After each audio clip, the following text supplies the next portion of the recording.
This program features live coverage of an African safari and may include animal kills and carcasses. Viewer discretion is advised. Good morning and happy Sunday to everybody here from Djuma Private Game Reserve on the western fringes of the Greater Limpopo Transfrontier Park.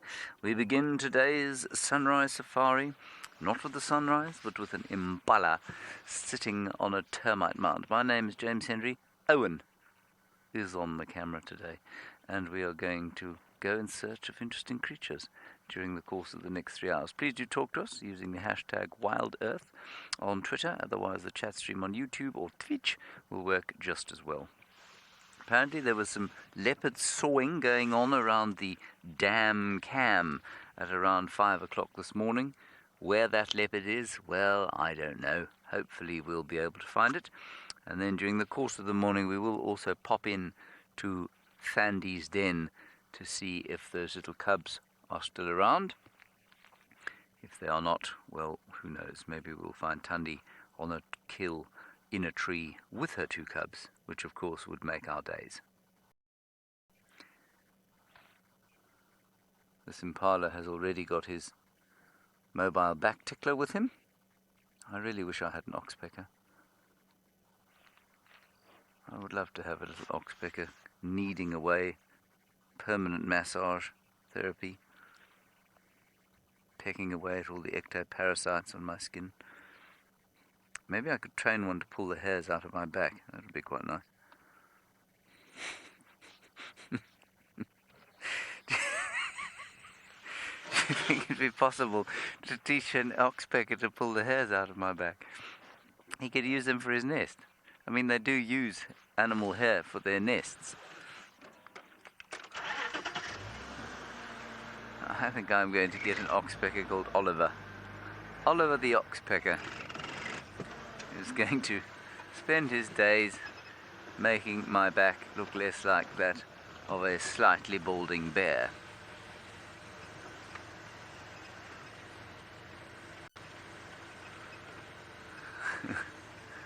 I wonder how difficult that would be. Unfortunately, you'd probably have to coat your hair in Bovril or something, which would exacerbate the problem, I imagine. Nobody likes somebody whose back is covered in Bovril with an Oxpecker on it.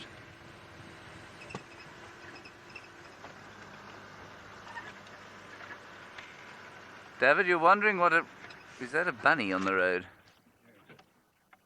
You're wondering what an impala eats besides grass. Oh, rats, mice, nuts, that sort of thing. Beef stroganoff on the odd occasion. David, they only eat grass, really. I've seen them chewing on a little bit of marula fruit every so often. And they will also, sorry, I'm actually talking nonsense. They eat grass, they eat marula fruits, but they also browse. So they are mixed feeders. And they're one of the few animals out here that are able to mixed feed. A lot of grazers can have very limited browsing ability, and a lot of browsers have got very limited grazing ability.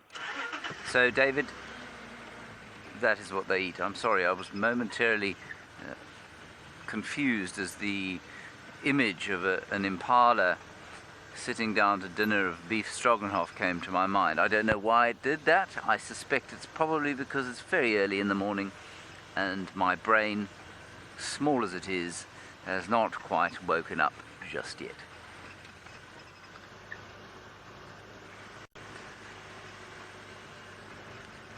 Let us now go across to Lauren and see where she is going and what she is going to find today.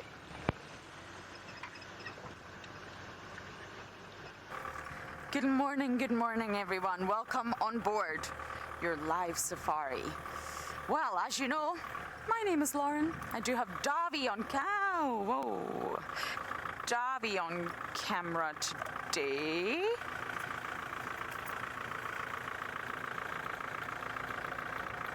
Hello, good morning. Yes, I did not know you guys were there. We have a herd of elephants.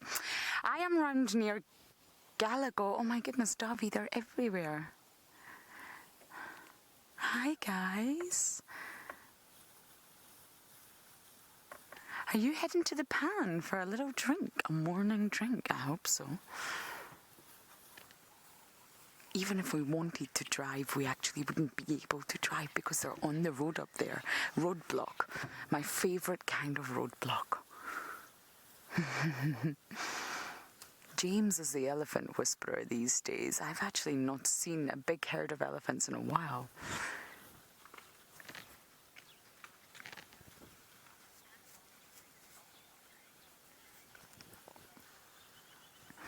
Drayden, you're 11 years old from Oz.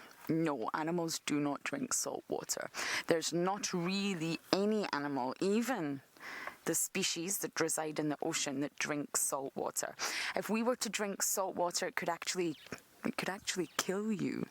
So no animal out here will drink salt water. I think they're on the way to the pan. This is really exciting if they are. Now, we came the opposite way from James because, of course, as you know, there was a leopard sawing. So in order to cover all bases, in order to cover the entire area, we may as well go the opposite way from James. So we've decided to come round Galago. But I wonder, let's get closer.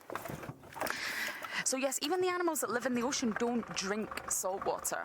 They have a way of extracting water and separating the salt. Most organisms that do live in the ocean are able to do that. So they meet their hydration requirements, but they're not taking in salt. A fish would also die if it drank salt water. Oh, this is such a lovely start to the morning. I just have to drive carefully because we've not got a lot of light.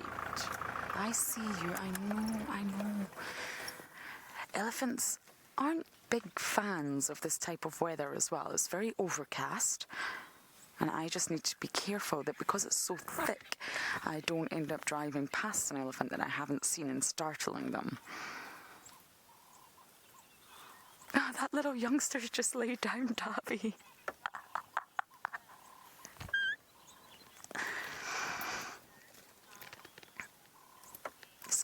You're asking how many elephants are average in a herd. That's a tricky one. It really, really does depend on the area and the sort of number, the population number of elephants, but I would say on average 20 to 30, and that's including the matriarch, all of the females and the youngsters, the males before they've been ousted.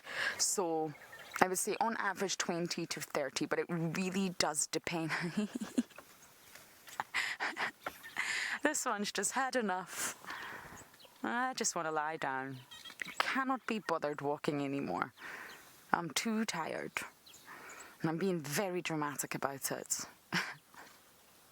And another elephant's going to walk on top of me.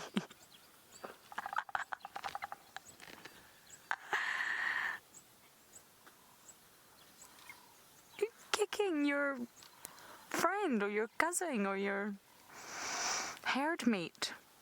So yes, once herds get too big, it becomes unsustainable. So the matriarch has got to lead the elephants to source, water point to water point, make sure everybody's fed, everybody's hydrated, and everybody is, of course, learning. The matriarch's also got to stop arguments and disputes. She's got to keep the peace. So a big herd would not be sustainable. And that's why there's a sort of maximum number. There's a carrying capacity for each herd depending on which area they are in. For example, the Masai Mara herds are probably much bigger than the likes of Djuma because it's a completely different environment, different topography of the land, different food available to eat. So once it gets too big, it becomes unsustainable. Look at the older one, just keeping an eye that these two youngsters are not going to get too boisterous.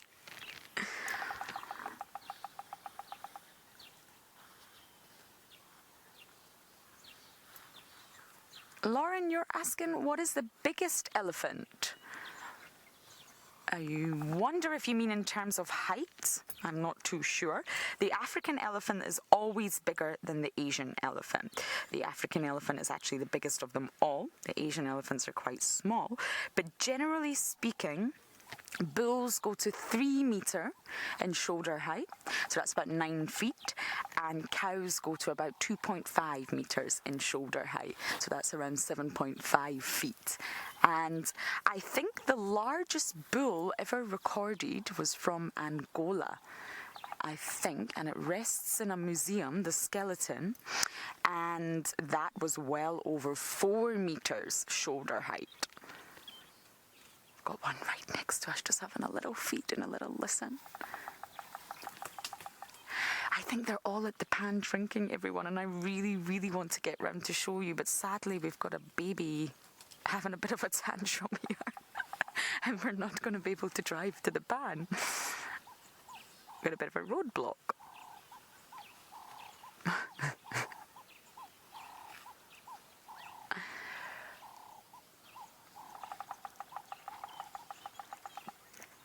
Bradley, they walk great distances in a day, great distances, especially in this environment. Oh, we're having a bit of a dust bath here. Especially in this environment. So when there's plenty of food available, it's summer, there's leaves on the trees, the grass is long and delicious and nutritious, they can wander. Oh, don't stand. Oh, goodness, what is going to happen here?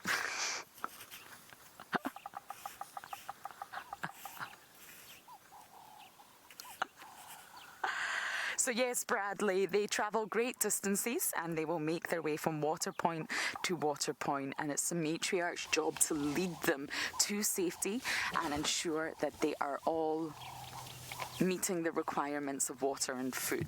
So sometimes, if they hang around this area and they've got what they want, they don't actually need to travel too far, Bradley. But sometimes if the resources are scarce, then they will need to travel far. They don't migrate, but elephants are designed to travel long distances. They walk a lot. Walk, feed, walk, feed. I do not know what is happening down here.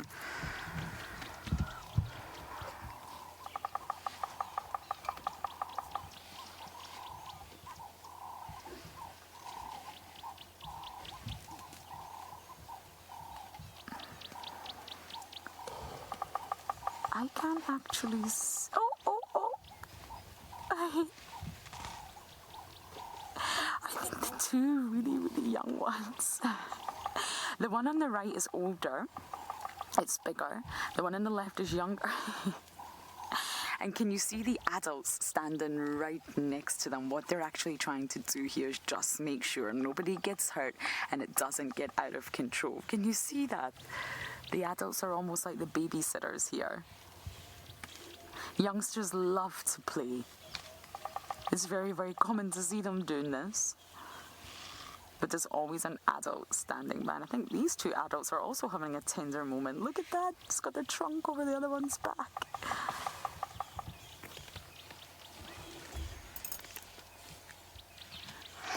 We've just been asked, I didn't quite get that name, Natalie. I think it was Don Packett. What is the woodpecker pecking? I imagine wood. Don? I'm going to guess that it's wood. And that's what you can hear. I cannot imagine what else a woodpecker would be pecking. I don't know which woodpecker it is. I can't actually see it. It's coming from behind us somewhere. And I really cannot see where. The most common woodpeckers we get out here are the cardinal, the golden tail, the bearded, and the... What one am I forgetting? I've just had a mind blank. A morning mind blank. The Bennets. I knew it began with B. Bennets and bearded. Okay, now we can go a bit closer. But I can't actually see it's coming from off this way. It's very dull this morning. There's no light. But hopefully that sun will come up and burn through and we'll be graced with its presence. And I'm just going to drive really slowly. I think they're all heading to the pan. Galago Pan is just through here. And in winter, it's a firm favourite of the elephants.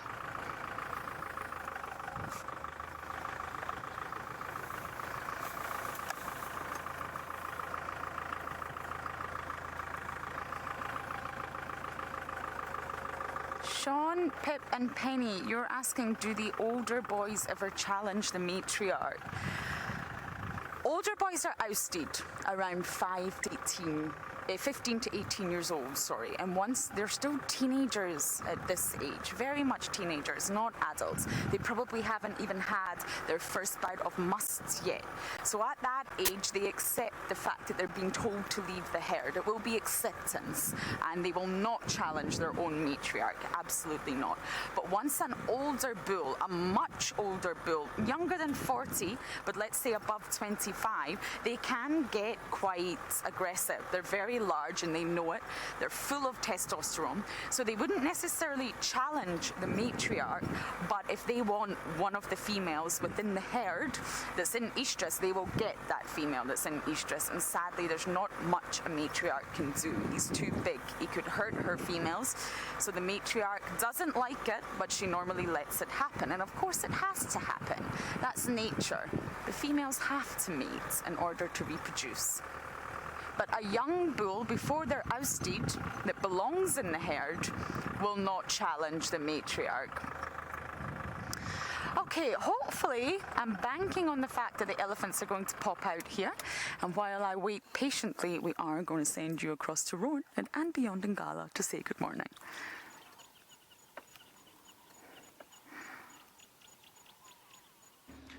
Morning everyone, and welcome to this side of the morning safari with me, Rowan, and Marcel behind the camera. I'm actually rather jealous that Lauren got to start her day with elephants, especially baby elephants, because Marcel and I both left camp thinking, yeah, we'd love to see a baby elephant today. So that's kind of our plan. We checked the Impala carcass where Tamboji Tom was, all done, all finished. His truck's going to the east. So what we're doing now is looping on the northern side of the Timbavati River. We're going to cross it back, and then quickly go see what Ngala female and her cub are up to. If that carcass, maybe she's hoisted it, maybe she lost it to hyenas, maybe it's still on the ground, very well hidden, and she's feeding on it. Remember where she dragged it into, it was very, very densely covered. So that is our plan. Baby elephants, check Ngala female. And then I'm also going to have a look around for that young Varro's eagle owl that's often seen in the riverbed between, like, kind of here and about 1 kilometer west of here. See if we can find him. He's rather cute, very, very loud, very playful. Okay, so while we do this and look for our own elephants, we're going to send you back to Lauren and Djuma, who's already got hers.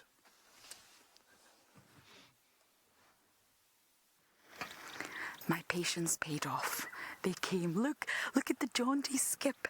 Elephants get very excited when they see water, a bit like me. When I'm going to a swimming pool or going into the ocean, I get very, very excited. And you'll see them skipping. This is a water walk. They'll all do it. They get very, very excited. They love water. They love to drink it. They love to play in it. But look at this youngster. I'm just going to let you enjoy this for the time being.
Not a bad one. Wow, this is incredible, everybody. They're walking right in front of me. What's happened to this one's eye?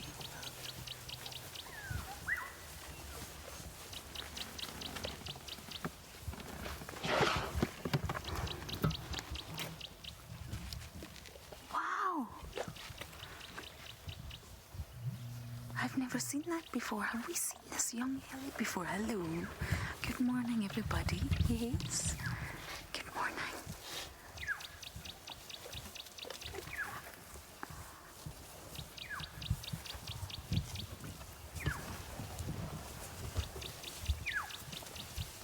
Oh, wow.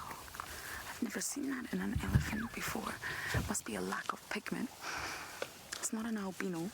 So it has to be leucistic on some level. It's not entirely leucistic. You can get melanistic and you can get leucistic. If you're an albino, you have no pigment whatsoever.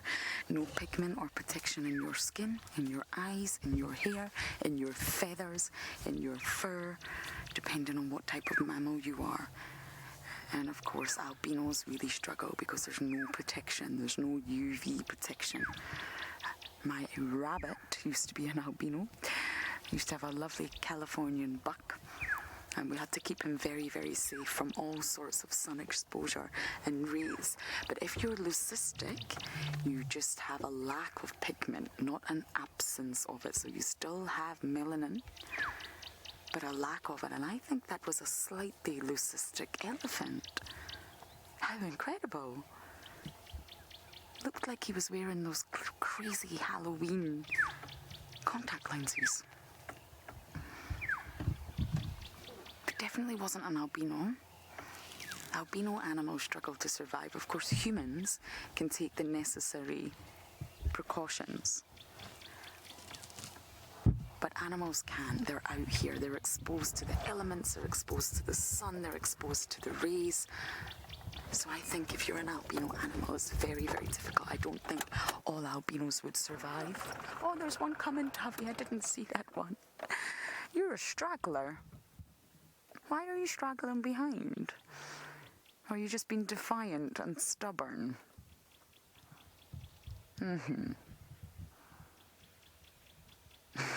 I didn't see that one. I think that's why this mother's hanging around. There's an older mother. I think she's waiting on this one. Oh, there's more. It's going to chase the lapwing. I love it when young elephants chase birds. There's no real need. They just seem to enjoy it.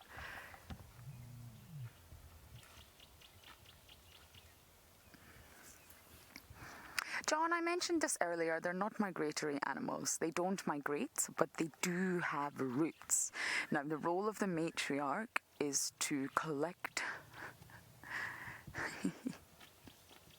environmental knowledge and cultural knowledge and geological knowledge in her brain, the imprint in her brain, and her role is to actually pass this on to the rest of their herd. Animals can have culture. There's lots of studies and science going into this at the moment. Hello, Mama. Yes. Just let me keep an eye on this pair. She's standing nice and tall. Do you see she's arching her back? Her ears are out. She's making herself look bigger. You see those big mammary glands? You can tell she's a mum.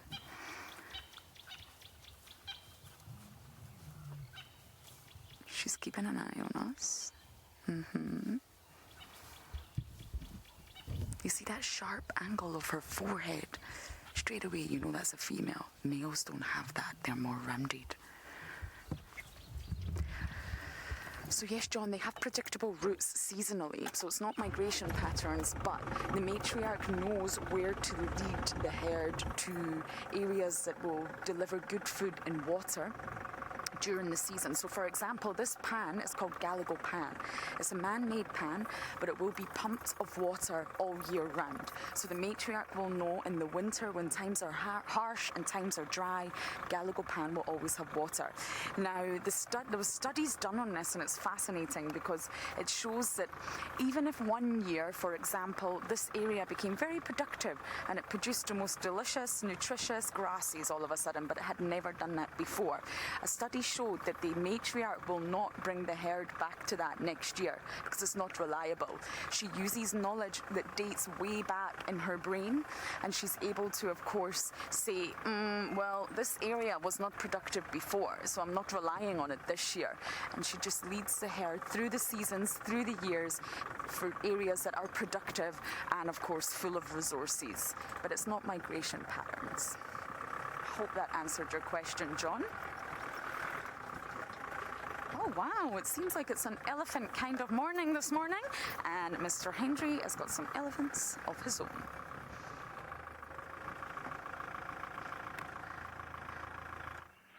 Here is a herd of elephants, and they are in the middle of a very thick block, and Owen spotted one ear. And here they are. We're just going to wait for this big cow to move out from behind there. I'm just going to say a very quick morning to Oliver, Rebecca and Connor today, who are watching in Johannesburg. They camped out last night in the garden, I think, and now they are on safari. Well done, chaps. Hope it was a good night. Undisturbed by predators.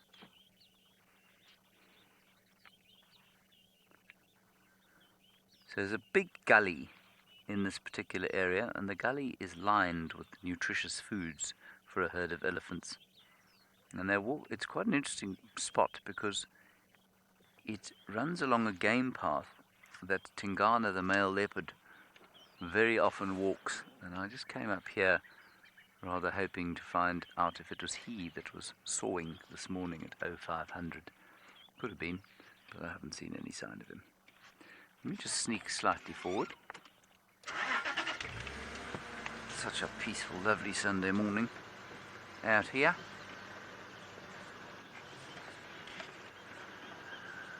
Tricky driving.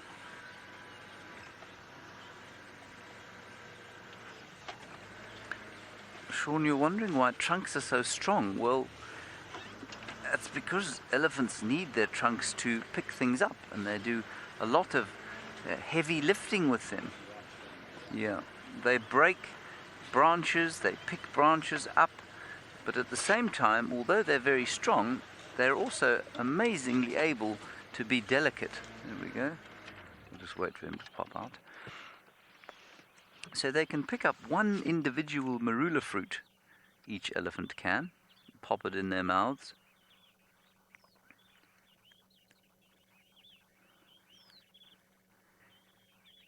And yet at the same time break off an enormous tree limb. So it's a bit like having a hand. You know that your arm is quite strong at breaking things, but that your little fingers can pick up the smallest marble. Sean, I'm talking to you like you're a youngster. You might in fact be a complete adult, but regardless, the same principles apply. You probably just don't pick up that many marbles if you're an adult.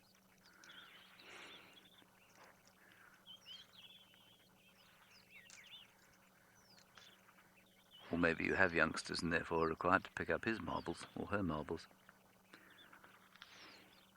Totally relaxed. Sean, you are an adult. Good. Okay, well, you get the sentiment. And you're tying same as the fact that your arm's able to do a substantial bicep curl, but then with your fingers you're able to tie a fly for your trout fishing expeditions. Sure you get the idea.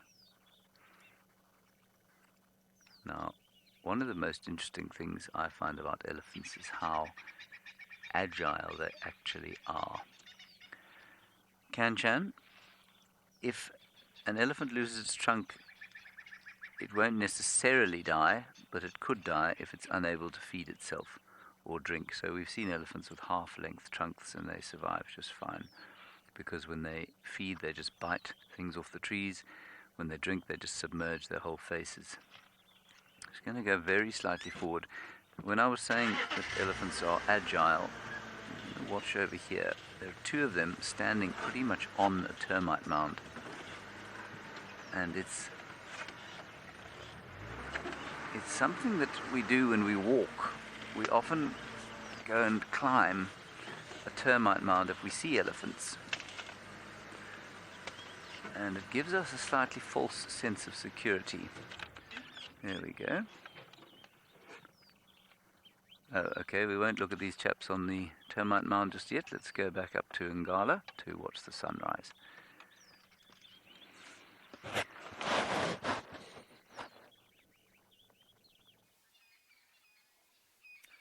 Yeah, so it seems that both James and Lauren beat me to finding a herd of elephants, which is okay. So Marcel and I are really just enjoying the sunrise now, and isn't that just stunning? The clouds are moving rather fast. So apparently it's already raining on the eastern side of the reserve, on that side where we're looking at. Just spoke to Sean, who's out with Andre, and they said it's raining about 1 out of 5, so not really too hard, but it's coming down. Luckily, we are more to the west and central parts of andBeyond Angola, and still just driving around, seeing whatever we can find. Found tracks of a female leopard now in a small little riverbed here, heading up north. Then it looked like she went onto the eastern bank. Might be a Nyala female, it might be a Chitalala female, we don't know. We're not going to get out and track her for now. We still need to get to that carcass where Nyala female and her youngster was to see what's happening. But you must also just take some time to appreciate this beauty. The clouds moving quite quickly north.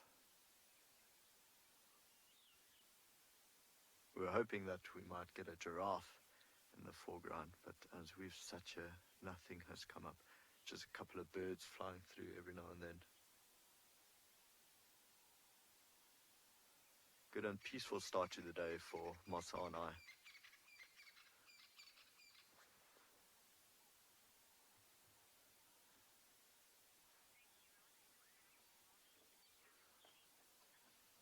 Marcel, have you had enough peace now? Yeah. Okay, that's enough for peace for us. Good start. For now, we're going to send you back to James and his elephants. And me and Marcel will continue looking for stuff.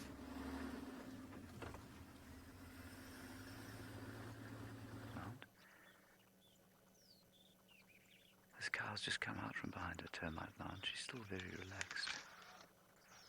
I don't know if we're live or not, sorry. I'm very confused by what I'm hearing in my ear, but I think we're live.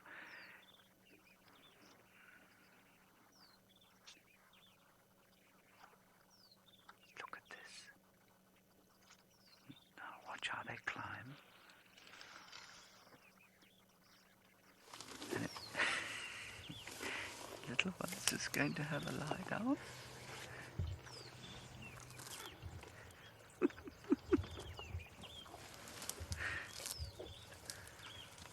Eating at the same time. And we're just going to keep as quiet as we can because they're very close and very relaxed about it. Look at the beautiful way the sun's... This might need to back off slightly, but I think she's okay. She's fine. She's just saying don't come any closer. In a situation like this, we just try and sit very still. We don't want to make a noise. We don't want to make any sudden movements and start the engine, which could provoke some kind of a reaction. But because she's approached us, we haven't approached her. I'm pretty comfortable where we are.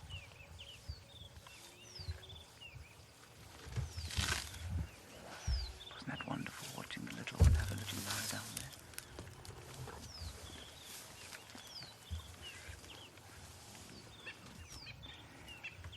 Hirav, that's one of the questions that people ask often about various animals, is how intelligent are they in comparison with human beings? The answer is, it really depends on what you consider intelligence. So, technically speaking, I suppose they're not particularly intelligent compared with human beings. You're not going to ever find an elephant that is able to build a rocket ship that goes to Mars, or do calculus, or write a huge amount of poetry, or paint the Sistine Chapel ceiling. But as far as animals go, they are immensely socially intelligent. and they have massive brains, and of all land mammals they have the most neurons in their brains. And so, comparatively, they are intelligent.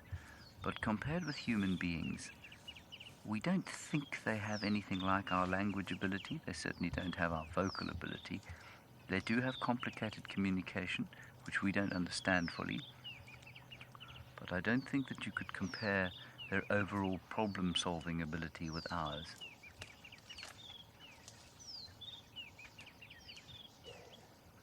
But there's so much we don't understand about the idea or the biology of intelligence and about what intelligence is. And remember that every animal out here is as intelligent as it needs to be.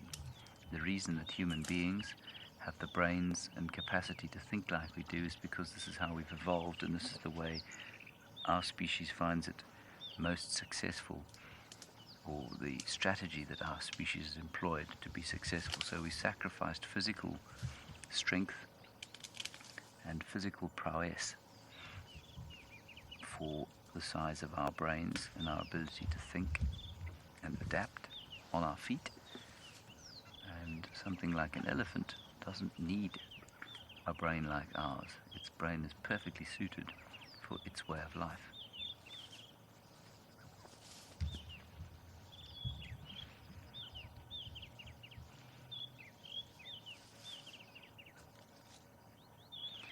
Alright, our elephants is eating, and Lauren's elephants are having a meal.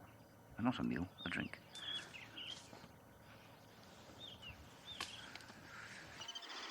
My elephants are having a drink. It's the same herd. They've all came to Vuatella Dam, right in front of the dam cam.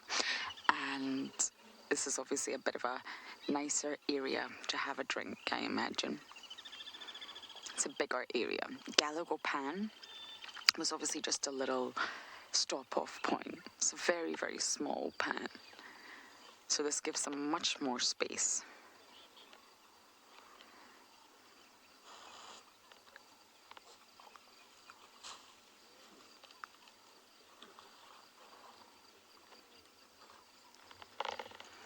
Isn't this just so lovely? You can hear them.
You're 12 years old, and I'm not honestly sure how much an elephant can drink in one day. They're large mammals, of course, so they will need a lot more water than the likes of you and I. Now, that will also depend on the weather. If it's a very, very hot day, and it's a little bit uncomfortable, then of course they'll need to hydrate more than if it's a very, very cold day, just like you or I. Elephants don't have sweat glands, so they cool down in completely different ways than how we would cool down. They use their ears, and of course they use water. So they really come to water a lot, and they will submerge themselves in it. Now, an adult elephant can actually pull up about 12 litres in one suction pull from the trunk. 12 litres. So one pull from that trunk and they've already got 12 litres of water in their tummy. That's an adult, of course. So it really just depends. I really don't know how much they can drink in one day, but from what we can see from elephants out here, Alex, They regularly stop off at water points. So they're obviously having their morning drink. I think this is their morning bout of hydration. And as the day continues to get hotter and hotter, they will continue to stop off at various different water points. Especially when they've got youngsters. When a herd has youngsters, they will regularly come to water just to ensure that the youngsters are hydrated. But they are said to need about 170 kilograms on average of green food per day. So they eat a lot per day, so I can only imagine how much they drink.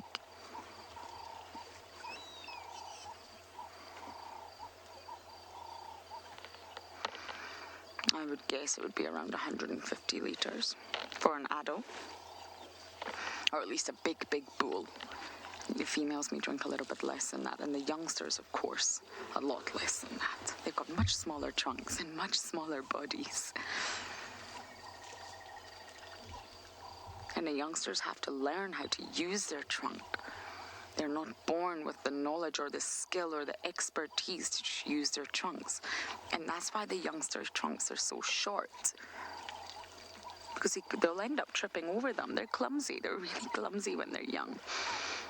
So they've got to learn, they've got to watch and then practice. Watch what mummy's doing, watch what auntie's doing, watch what cousin's doing, and then I'm going to have to practice this skill somehow. And now they finished just like that. They've drank what they needed to drink and they're off to feed.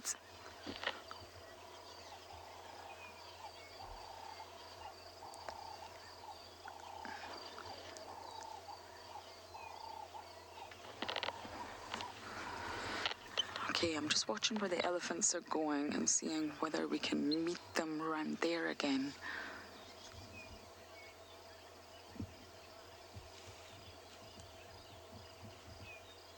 Lisa, you're in Johannesburg and you're asking why elephants trumpet.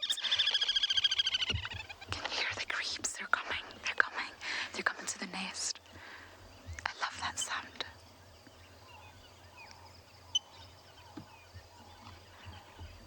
They've dived under. I think if I had to be any bird, I would choose to be a creep because I can fly, but I can also dive. Look, they're coming to the nest. How sweet. Oh, she's covering the eggs.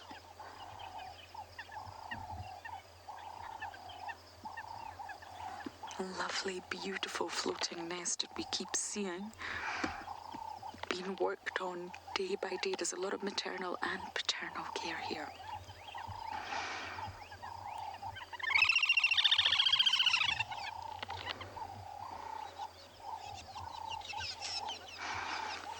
Isn't that the most lovely, lovely bird call?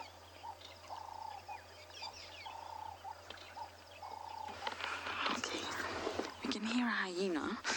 So I'm just going to turn around. Hyenas sometimes lead you to leopards. So, sorry, how often do elephants trumpet? They normally trumpet when they're upset. It's a loud vocalization.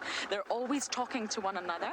You just can't hear them because it's too low. It's out of the human hearing range. I can come back to that later. I'll explain that in a bit. I'm sorry. For now, we are going to send you back across to James to see what he has for you.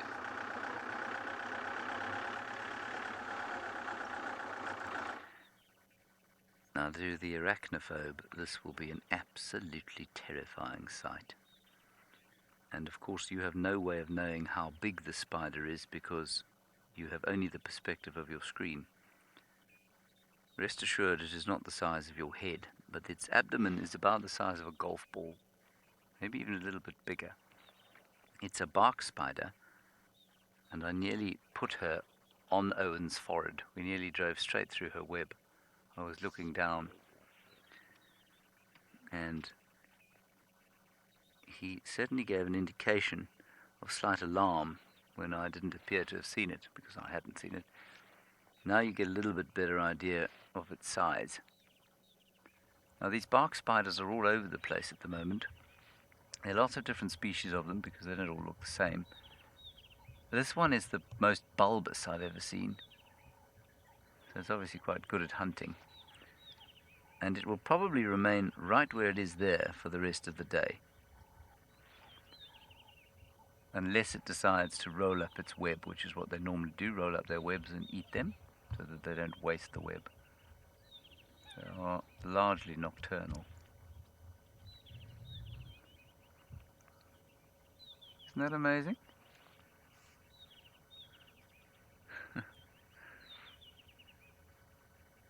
How beautifully hidden it is. If Owen zooms out now, you will not see it at all. You'd never know there was a spider there.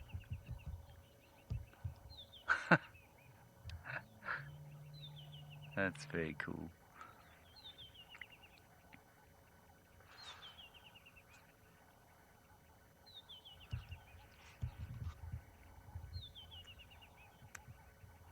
Cool. We'll just have a quick look at its web. And then we'll press on.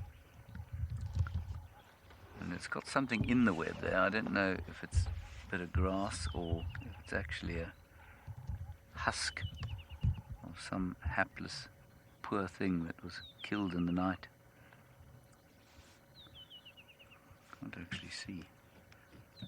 I'm not sure why it would have grass that high up. It's probably a husk.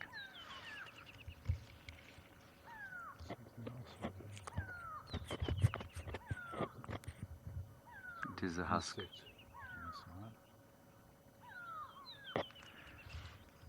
Okay, I'm just going to move. Those birds sound to me like they're alarm calling slightly, and we're on the game path that I would have expected Tingana to be on if it was him. So we're just going to move out onto the boundary line here. We're right on the northern boundary. And I can hear the grey go-away birds giving some kind of alarm. Whoa! That's a problem. That's really not ideal. I've driven into an enormous hole. Excuse me, let me just pick things up.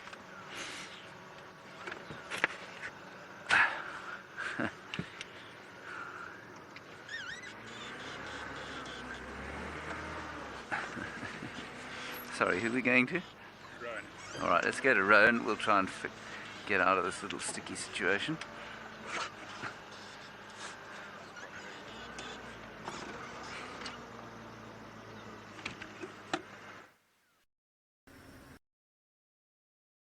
They were the best.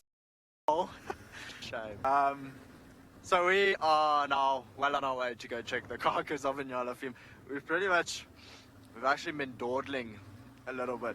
Check the river, could not see the little Verreaux's eagle owl. He's also not screeching yet, so he might be a little bit further west. So we're having a very slow start, but nice start, to be honest. It's quite a nice temperature, cloudy. As you saw, beautiful sunrise earlier. It's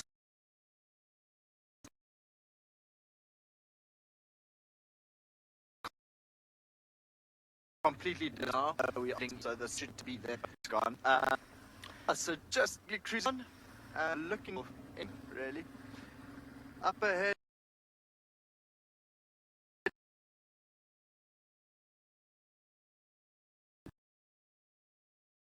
We have it opens a bit clearer where we find two the widest thing at all, and that.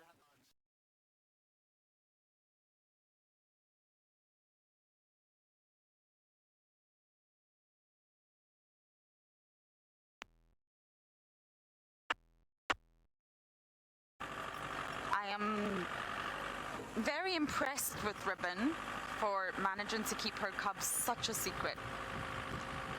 Hyena cubs are far more developed, they're far more precocial than the likes of lions and leopards. But they're still technically altricial.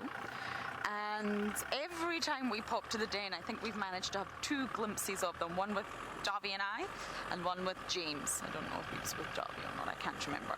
But it's just been 2 glimpses we've really had of these cubs. Thank you, Natalie. She's telling me that you're on now with me.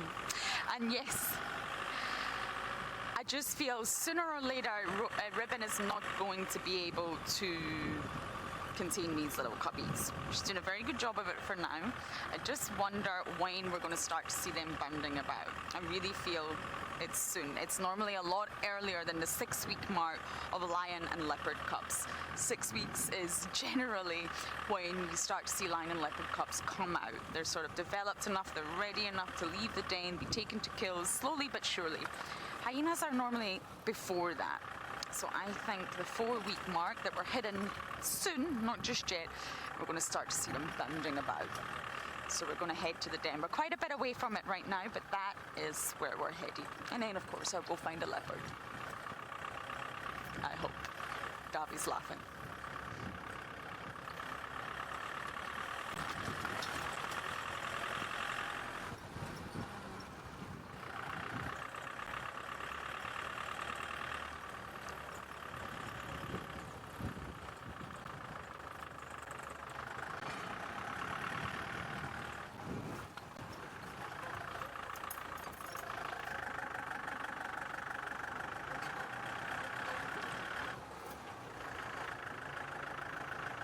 One more time with that name, Natalie.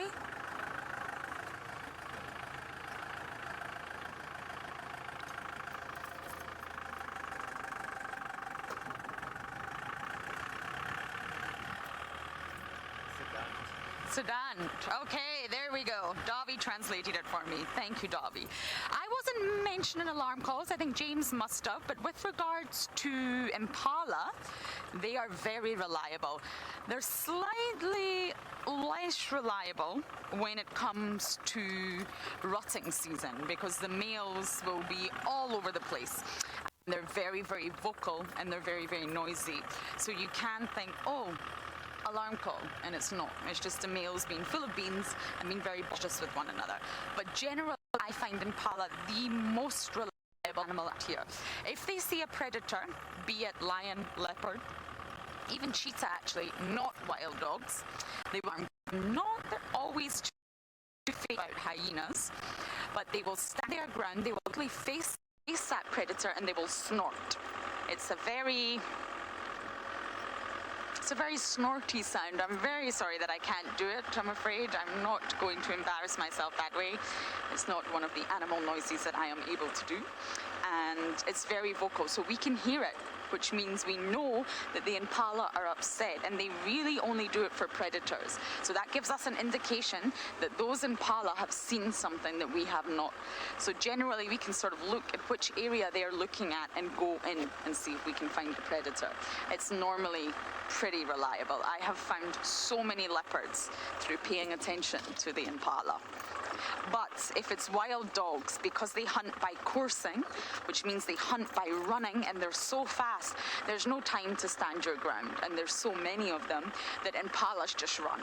If you see a herd of impala, all of a sudden take flight almost into the air and scatter, you can think there's wild dogs. And they do not alarm call for dogs. But they absolutely will for lions, leopards, and cheetah, if we were to get cheetah here. Which we do occasionally, but it's really not the type of environment for cheetah. They need large open spaces. They need to be able to see using their really keen eyesight for great distances. And this type of environment where it's so thick doesn't allow for that.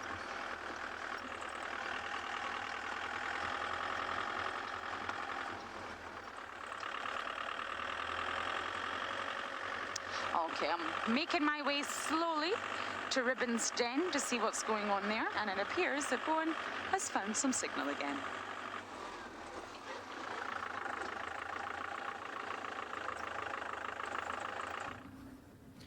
I'm back indeed. Just went through a bad signal patch apparently. Anyway, I was telling you that in the clearing there we didn't see them, but there used to be, there still is, a monogamous pair of jackal. And the male, not too sure how, but he lost his tail. So what happened was the hyenas killed a kudu right next to andBeyond Ngala tented camp. And so we heard all the commotion early in the morning, about 4 o'clock. Then when we got there, one of the Birmingham lionesses, one of the lead lionesses, actually managed to steal the carcass from the hyenas. And it was amazing to see. She was lying on top of the carcass, snarling, encircled by 12 hyenas, a random giraffe just walking in the background, also watching all this, and then the 2 jackal. And then he still had his tail.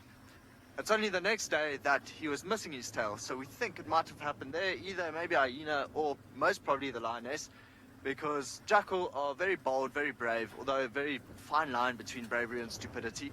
So we think actually the lioness probably would have bitten off his tail. Anyway, where are we going? Should be about 2 minutes or so, and then we'll get to the carcass where Ngala female and her youngster was seen yesterday and the day before. So fingers crossed that she's still in the area. Taking in a tall spur file for its morning jog. It's gone off the road now.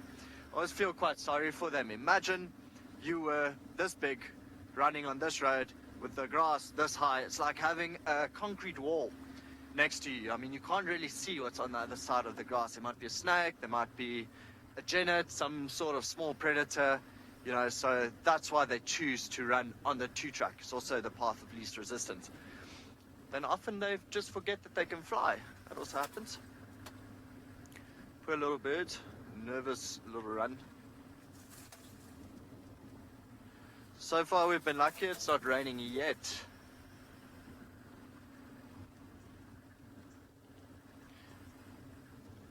So James has asked, what is the yellow-billed oxpecker population density at Ngala? James, I'll be honest, we have never counted them. They do actually fairly well here. I'll be honest, we see them a lot on all buffalo herds and certain other animals, but we've really not counted them. At the moment, I think we only really doing research on our vulture and southern ground hornbill densities, not really on the yellow-billed oxpecker density yet, which I think would be a good idea, seeing that they went extinct in South Africa for a long time, a couple of years ago, well, not a couple of years ago, about 40 years ago or so. Interesting birds though, they managed to reintroduce themselves to South Africa. No help from humans needed. Okay, so we are nearly there. It should be, we dropped a small branch. It's actually amazing. Yesterday when we drove past Yazoo, impalas are still here. 2, 3 males just feeding, and this female and a youngster is right in here. Follow this little track. Fingers crossed, she either hoisted the carcass or they're still feeding on it and a hyena has not found it. So far things look normal. I don't see any impala hanging from a tree just yet.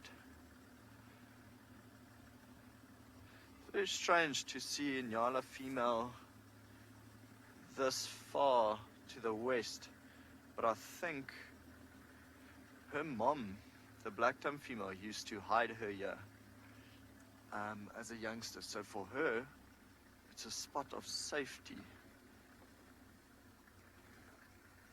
So, let's check around.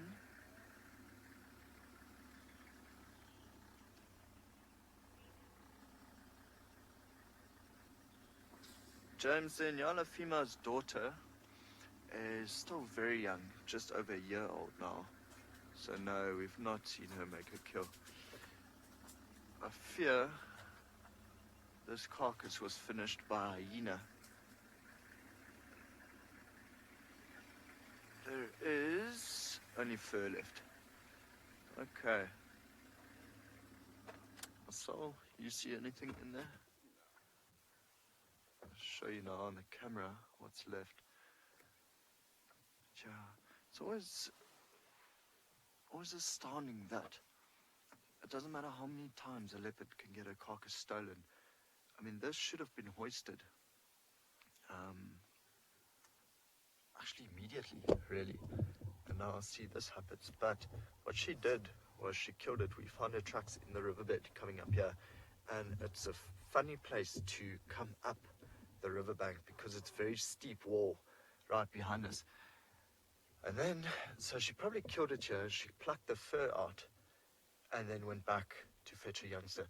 I mean, it's a good place to stash a carcass because no vultures would be able to see it from where it was, but hyena would have been able to smell it. So yeah, I fear she lost it. At least she fed from it for about 2 days. No, and when we found this carcass, it was relatively untouched, just for a bit of fur pulled out. You can actually see the fur there on the ground, just bits and bits remaining. But this would not have been finished by them, but by hyena. Rory, we do actually. I think we miss quite a few of them because hyenas, they tend to finish their carcasses very quickly.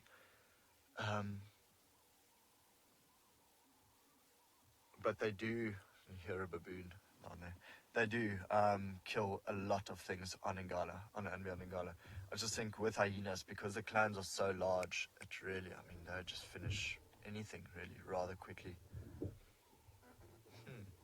It's a rose eagle owl on the other side, the big tree. You can just hear the ooh, ooh, ooh. Okay, well, it's really not going well on the leopard front for me and myself. Anyway, we'll just continue on. You can't win all of them. We worked hard for Sean and Nikki. Okay, so Lauren's with Ribbon, the hyena, at the den. So we're going to send you back there and then figure out something else to do for our morning.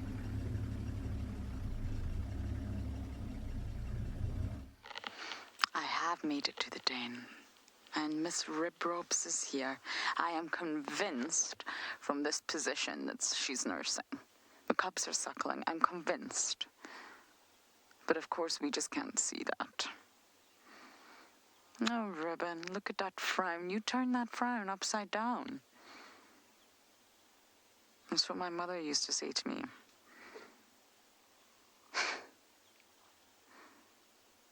Well, it obviously wasn't Ribbon that was whooping off in the distance.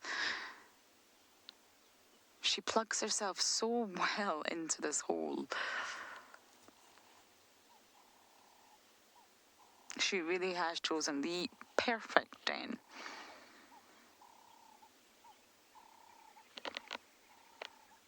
I just hope we get to see these cubbies soon. I know everybody's waiting. I'm waiting.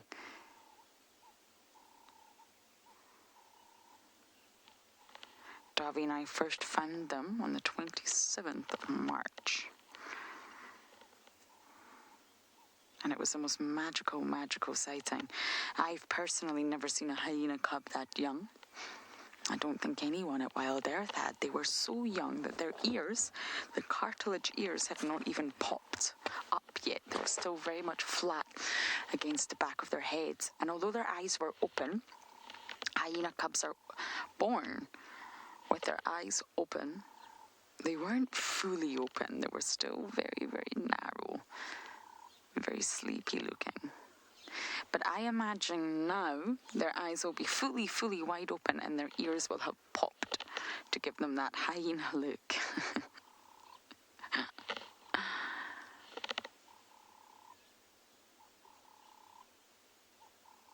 Ribbon's fallen asleep on us. She's trying to keep one eye on us, and then the other eye keeps closing. Am I boring you, Ribs?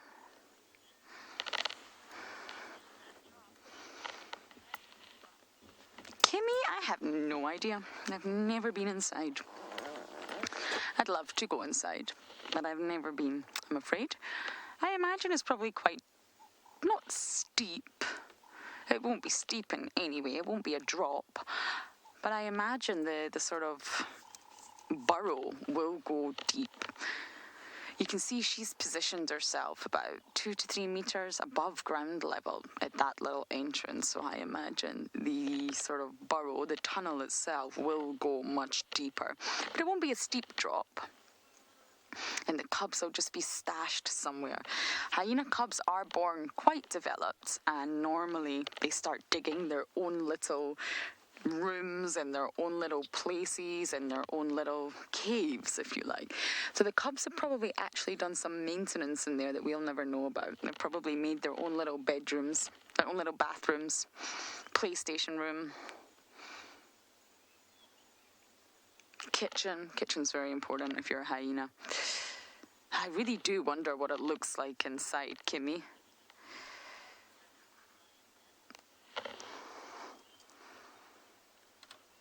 Lioness, you're commenting that you're not the biggest fan of hyenas, but you love ribbon. Oh, don't we all? You know, many people have actually approached me or reached out to me saying that they were not fans of hyenas, and they do have a terrible, terrible reputation. They do, from Hemingway to the Lion King to just generally being called graveyard lurkers and bone crushers. They really, really don't have a good reputation. The Lion King did not assist the perception of hyenas in any way, shape or form. That's only one of the issues with the Lion King. And when you get to know these animals, they're just incredible. I think they're adorable. I think they're gorgeous to look at, but I know not everyone feels that way, and beauty is in the eye of the beholder, I guess.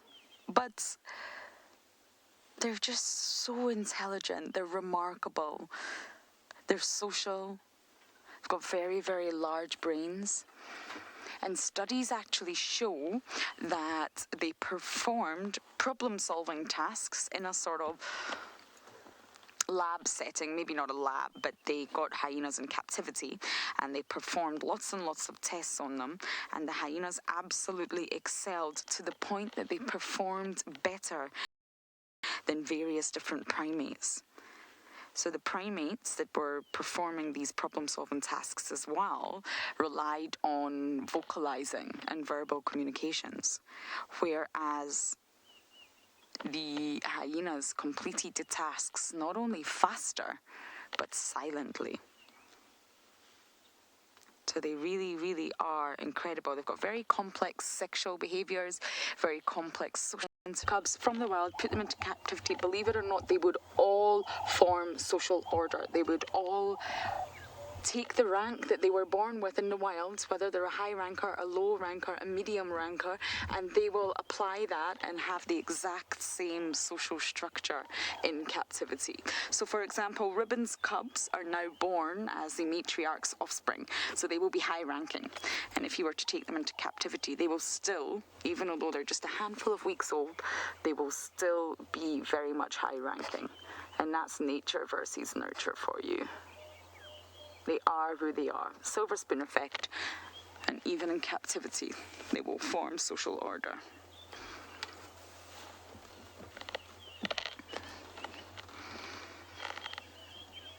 I don't think that Franklin noticed Ribbon.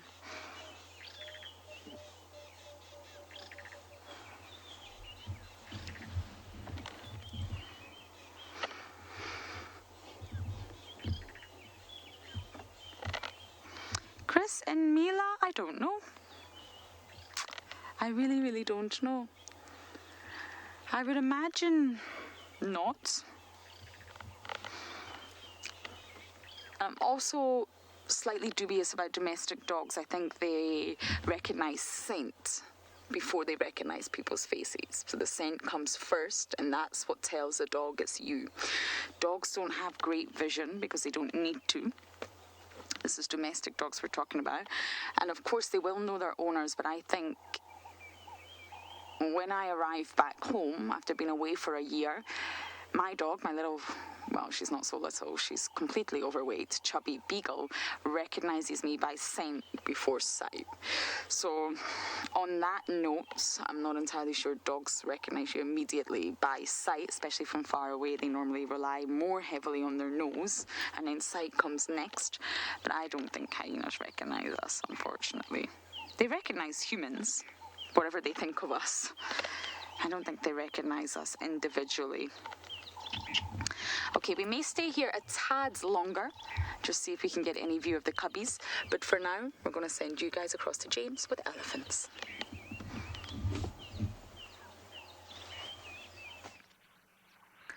We've got a little elephant group here. I think it's a small herd. I'm just going to wait for them to pop out there. You were discussing there, I think, hyenas recognizing each other, or I'm not sure what it was, but I was reading something this morning by my friend Alexander van den Heever, who lives in KwaZulu-Natal and used to live at Londolozi and spent many, many years there.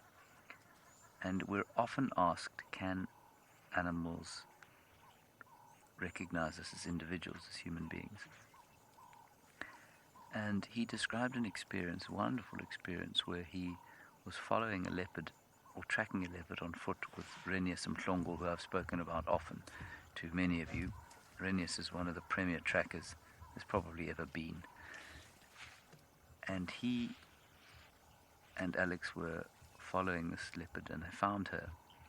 And instead of going back to the car, because they didn't have guests, they were looking at her for her between drives, Renius said, let's just keep following her, because she was relaxed with them on foot. And so they kept going. They stayed about between 40 and 80 meters away from her the whole way.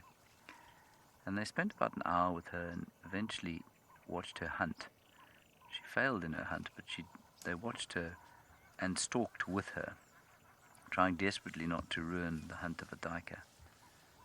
And interestingly, from that day onwards, every time that leopard came past the car that Renius and Alex were driving, they were a ranger tracker team, she would chaff at them. She'd go, tup, tup, tup, tup, tup, tup.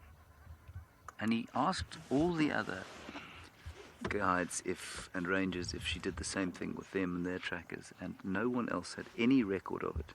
And so every time, or frequently when she went past Renius and Alex, she'd do this. And he's convinced it's because she recognized them. And it just ties back into that discussion that we were having about the intelligence of the elephants and the intelligence of animals. We don't understand it. There's very little that science can tell us about animal intelligence, what they understand, what they don't understand, what they can recognize and what they can't, and what they choose to tell us and what they don't choose to tell us. And so, who knows? It's always nice to think that these animals can recognize us. And an animal like Ribbon, who's been lying in the same entrance to the same den for the last 3 weeks, and we've gone through there every single day, she must start to recognize at least the sound of our voices. I think it's quite a comforting thought. And obviously we know that dogs and cats can recognize us, domestic ones, so there's no reason that wild animals couldn't. But to have that acknowledged by something as wild and magnificent as a leopard is very special. So we're not too far from where we hope Tundi has stashed her cubs. We're going to head that way. I had hoped to get a slightly better elephant sighting out of these two, but I don't think we're going to. All we can see is a bit of slightly yellowing tusk and some grey skin. Not exactly a photographic opportunity that's going to land you on the cover of the National Geographic. So I think we'll probably move on. Let's go back to Rybone at her den.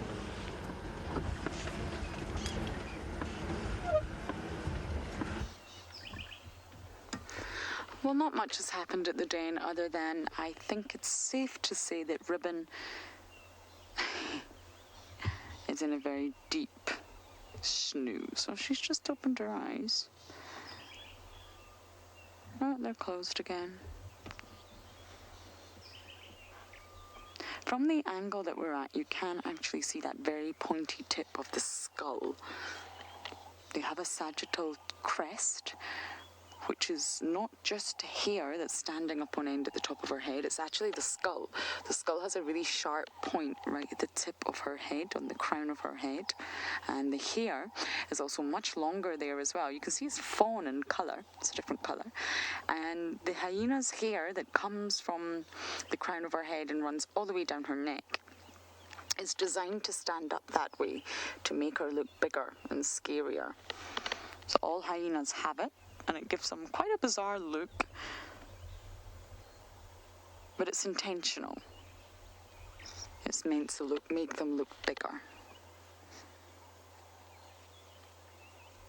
And it's so lovely seeing Ribbon like this, but I have to say, seeing the clan together like yesterday was incredible. Jim, you're asking, when will the cubs be ready to start moving about?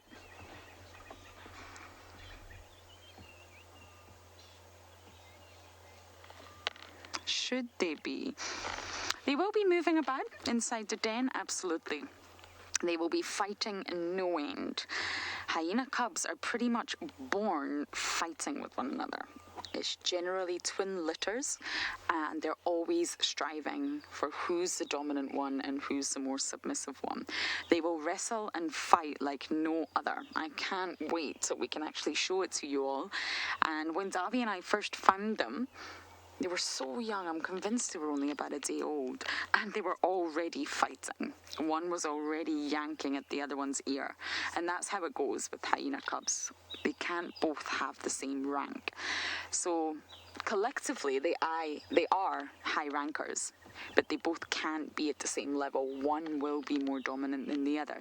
So inside this den, they will be tossing and tumbling, pulling some WWF moves, some wrestling moves, absolutely. But Ribbon's just very much keeping them inside of that den for now. But soon, she won't be able to. They'll be too big and too boisterous. They'll be running about everywhere. But yes, they will be mobile. But they're obviously just not at that stage where they can come out of the den yet. They're only 3 weeks old. But I think around the 4 to 5 week mark, we're going to start to see them. Oh, that Franklin's back, Davy. Look, just above Ribbon's head.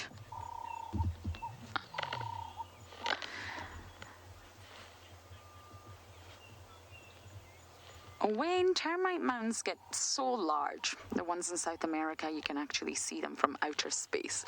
So this is quite a big one for Djuma, but they get very, very large. They're huge structures. They're integral to the environment out here. Termites are probably one of the most important species. They're keystone species, and in an environment like this, we could not survive without termites. And of course, they are the ones behind this gorgeous mound that's been stolen by aardvarks and then hyenas. They've overtaken this mound as their own. It's not a natural structure. It's something that was created and made by termites over many, many, many years. This will have taken hundreds of years to get like this.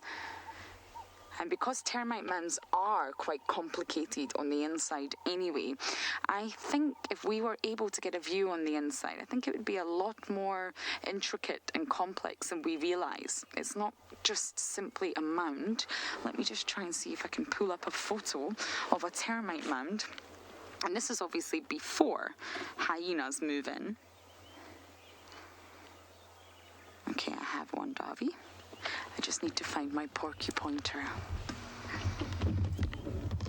Here we go. So this is a very, very simple, basic termite mound, but you can see right at the tip there will always be a ventilation shaft because the temperature and the airflow within a termite mound must be controlled. You can see they call all these offshoots chimneys, and there's fungus combs. They actually grow fungus inside the termite mound, which is why they have to be maintained at such a temperature. They have nursery galleries, and they also have a royal cell, this small little cell for the king and queen termites to reproduce. So this is just a very basic example of what goes on inside a termite mound. This termite mound here is obviously very, very large and will be a lot more complicated on the inside. But there will be cells, galleries, chimney offshoots, ventilation shafts, fungus combs. So I imagine the hyenas will probably have edited that, and I think it will be quite intricate inside. I'd love to put a camera in there and have a look, but of course we can't and we won't.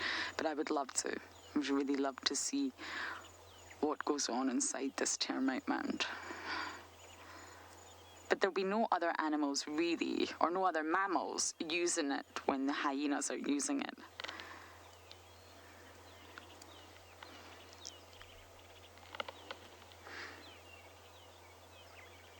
Batalier, you're asking how big is the Hyena Den? There you have it. You're looking at the Hyena Den. It's a termite mound. In terms of height, I have climbed upon this mound many times.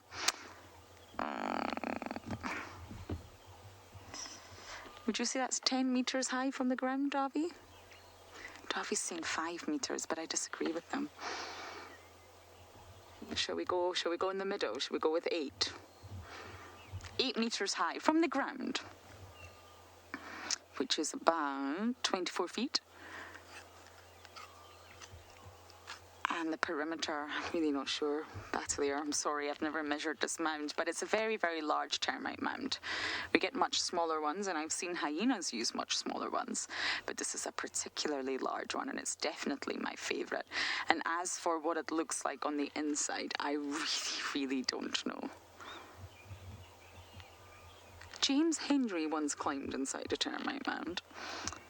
When we do eventually go back across to him, we should ask him what that experience was like. I think we may leave Ribbon shortly and just cover all the other areas that I want to cover today, in case there are any of my spotted cats roaming around.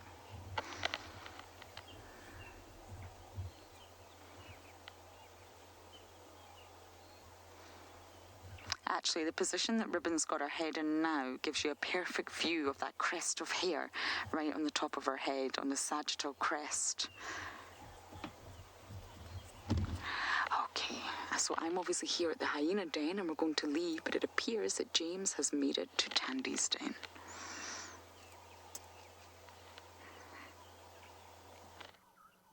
I'm not sure that this is Tandy's den anymore.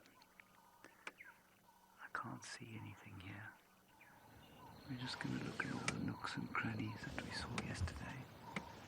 I can't see Mother. She doesn't seem to be here.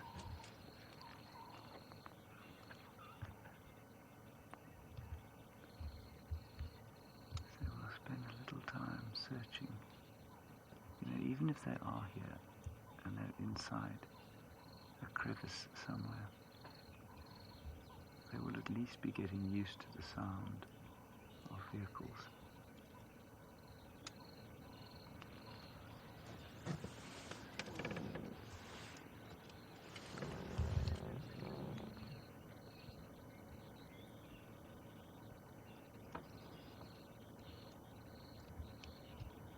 I can see the little crevice in which they disappeared last time we were here. But it's so dark in there. I can't see any movement.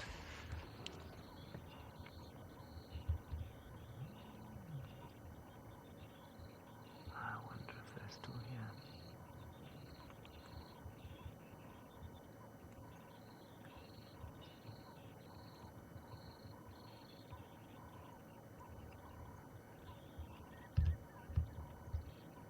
I'm surprised that we haven't seen Tandy here.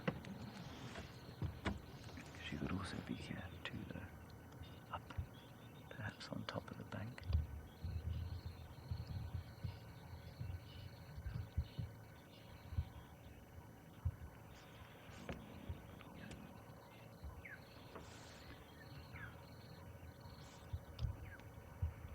I suppose we must just be patient. And as frustrating as it is to come, spend time here and not see these magnificent little creatures. That is the nature of doing what we do.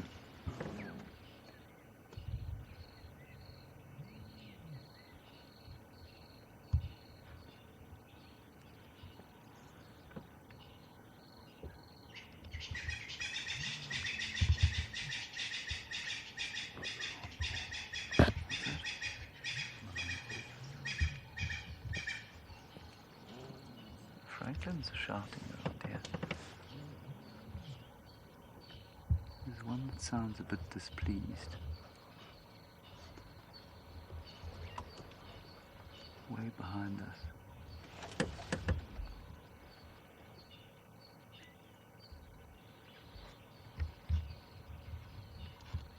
Just gonna back off ever so slightly, just in case Tundi is coming.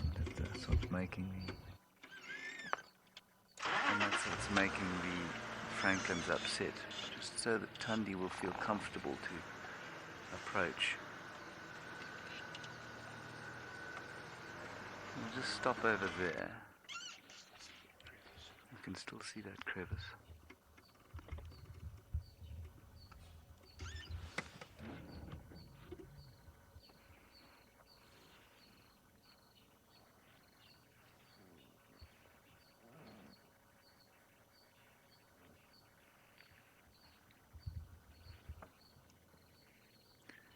Sassy Lion, it's possible, but it's very unlikely because Tundi has raised lots of litters of cubs around people and around vehicles. Not only that, she has actively chosen to be around people with cub litters. I think this litter was born under the deck at Chitwa Chitwa, so, you know, she doesn't... It's not that she's worried about being around people. She doesn't like us quite frequently. But that's, yeah, I think it would be highly unlikely that she would move them because of us. We don't know that they're not here. They could easily be here. In fact, it's likely that they are here.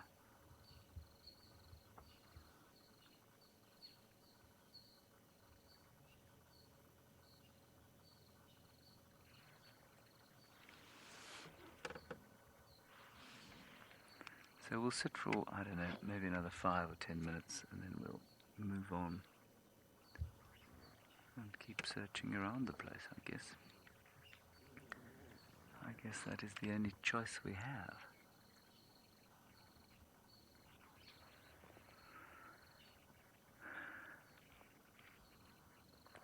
Giggles, at this stage, she'll probably move her cubs, I don't know, if they're 6 weeks old, frequently, probably once a week or so, and she'll stop denning them round about now.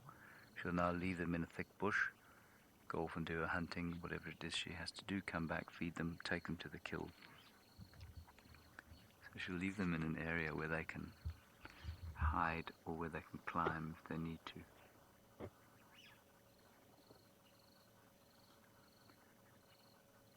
Oh, how frustrating this is.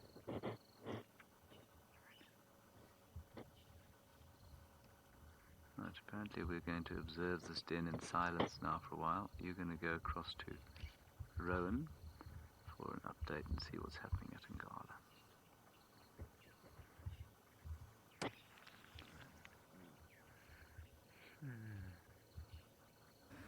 So Masa and I might be having a very quiet morning, but at least we've not driven into a hole or had a flat tire. So condolences. We still haven't found anything. But fear not, you never know what's around the next corner. So just quickly checking our boundary. Still a lovely morning, just nice to be out and about on the reserve.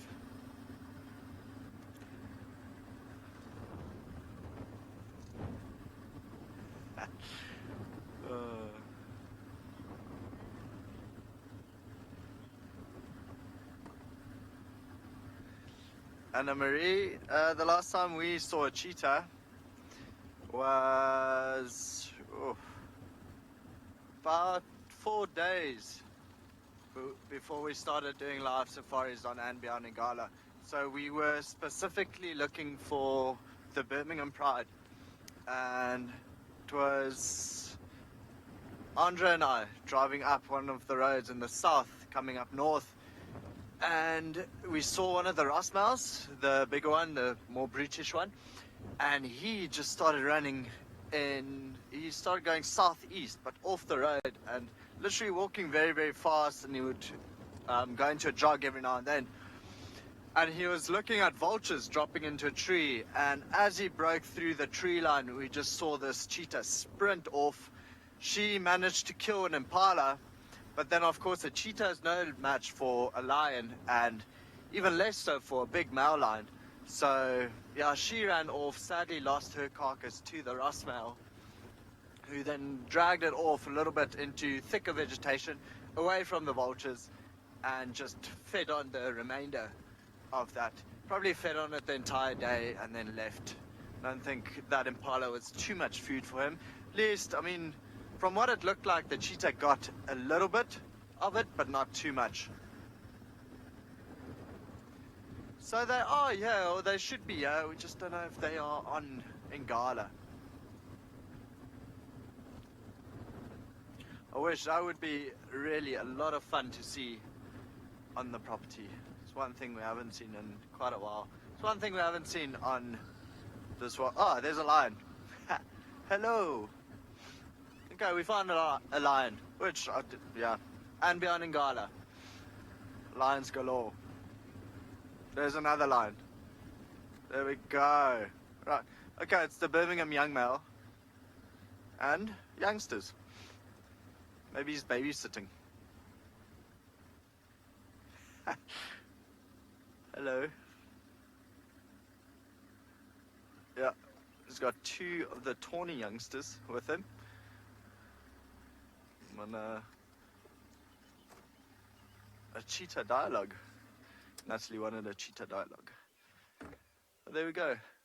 Where's the rest of your pride? So like I said, this is the eastern boundary, so anything to my left we wouldn't be able to show. Well, we wouldn't be able to drive in there. It's quite likely that the rest of the pride is actually on the left. Maybe we'll hear them contact calling. He looks full. He's breathing rather quickly. I had something small to eat. It's the last time they didn't. They had that wildebeest 3 days ago. So it must be something new, because he's breathing very heavily. Oh no, maybe the rest of the pride went to go drink water somewhere. And hopefully are coming back.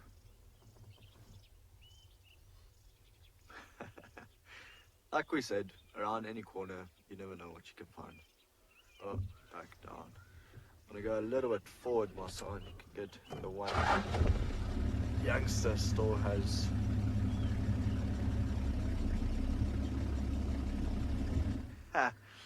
James Richard, I absolutely agree. We can't stay quiet for too long. What a pretty little face, isn't it?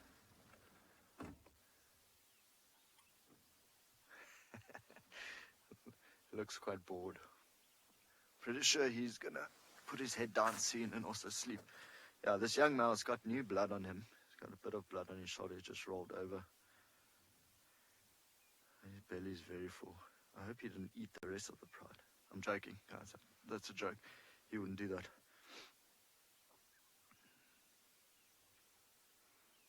These almost look like the youngsters of one of the lead lionesses, the one with the white dot. I think these might be her too. Which honestly, it would make sense that she wouldn't mind leaving them with him, because the young male is also her youngster from 3.5, just over 3.5 years old. See, on the road here, there are lots of lion trucks going up and down, going north, south, and some going east, which is behind us and the other property that we're not allowed to go into. Well, so much for looking for elephants.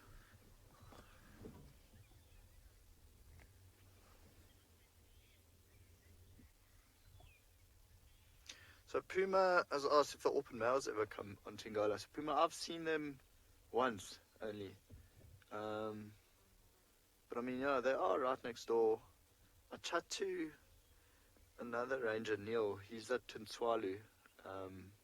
And so we try to keep each other updated when prides or wild dogs or cheetah move across. So yeah, it's been a long time since I've seen them, but we used to see them quite often along with the squirrel pride. Lovely males, beautiful, absolutely gorgeous. I think, in my opinion, probably larger than the Ross males. But for now, we're just hoping that the Ross males stay around for a little while longer, especially with, if his sister has a den and new youngsters, they need to stick around for at least another 2 years. Hope they can manage to do that. But yeah, so the open males, now we know about them, but we haven't seen them here for a long time.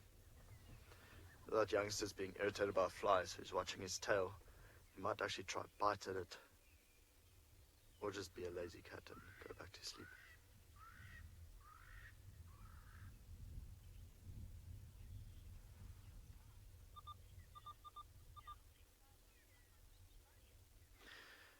Johan's asked if TB is still a problem amongst the lions. Johan, it is. Oh, big yawn. Oh, look at all those teeth. Yeah, you definitely don't want to put your hand anywhere near that. Johan, so there are still a few cases of lions getting TB. I don't think it's as much as it was in the past, but there are definitely. Oh, another big yawn. Let's see, maybe he stands up, maybe he just falls back over. He is shaking the flies off. Shame, imagine how terrible it must be not having hands. They don't look too full. This young male can barely move. He's almost struggling to roll back to the other side.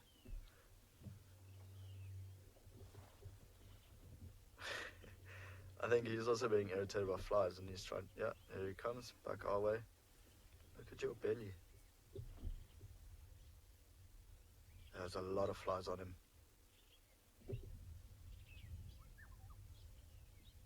Oh. Maybe he roars or gives a contact call.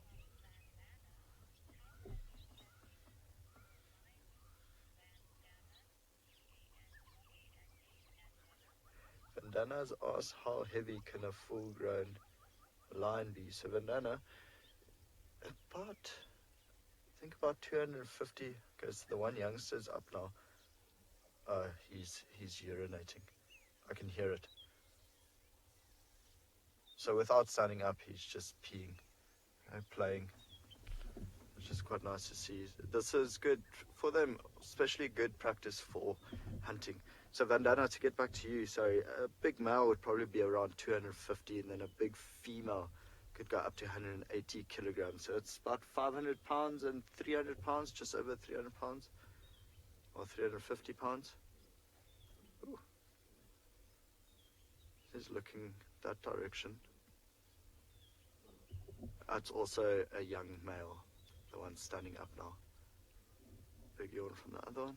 See, so like I said, they might stand up, and that's usually yawning, grooming, and stretching that gives it away. If they start yawning and grooming one another, oh, so much love there. Look at that paw over the head.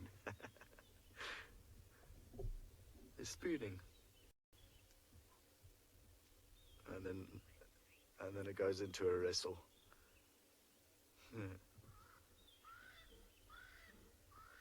I was thinking this young male might contact call or give us a bit of a roar.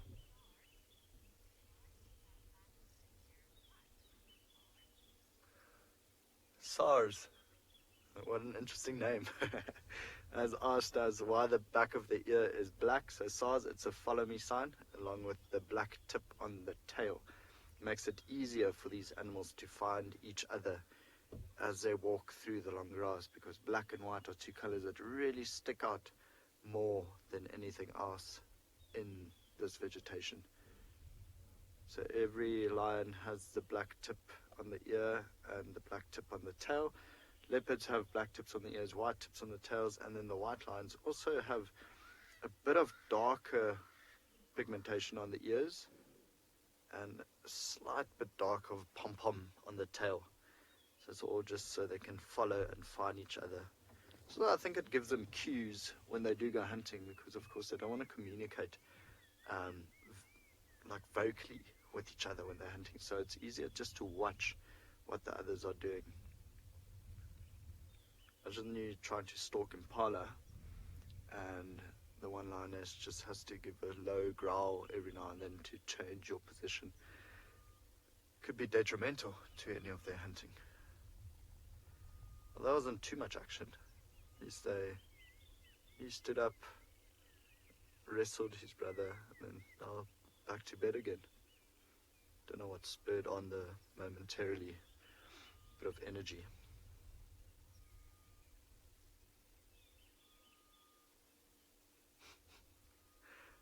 I love, it's like a dog, how they just fall asleep sitting. Anika,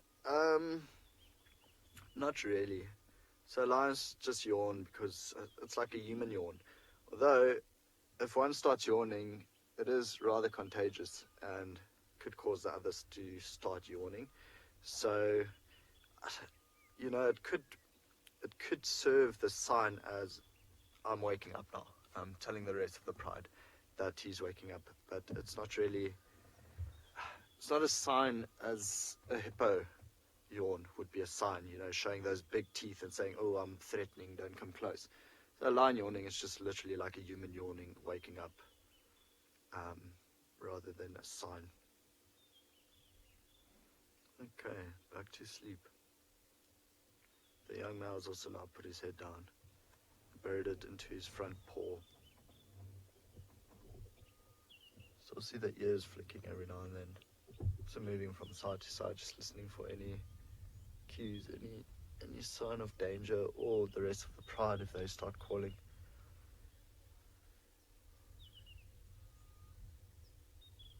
But his stomach is way bigger than the two youngsters.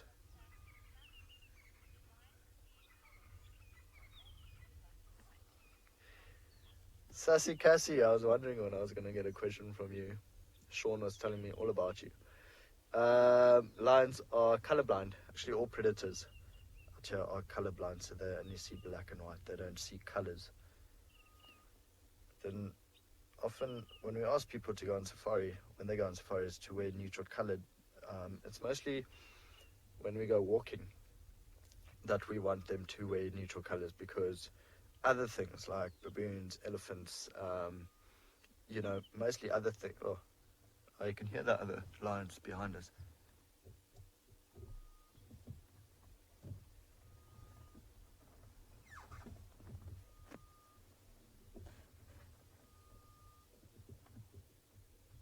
See how it's got both youngsters.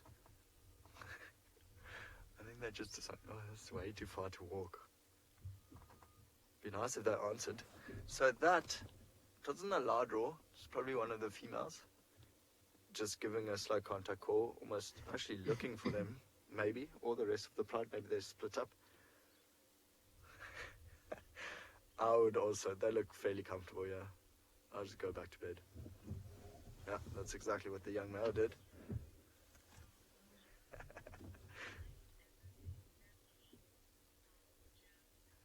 Joan has asked if a lion ever loses his mane. Joan, I've never known or never heard of a male lion going bald. I think that is mostly a human trait. Do you, Marcel? Cases of extreme mange. Oh, well, yeah. Okay, not naturally, though.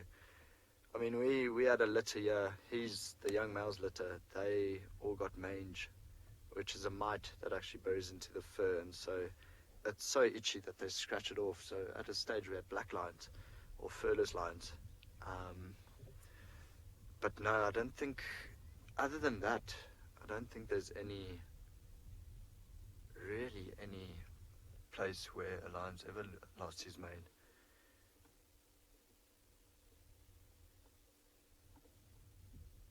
Be quite sad to see though. I also don't know of any cases we can believe it's... No, so even Marcel doesn't know of any cases, so it must be right.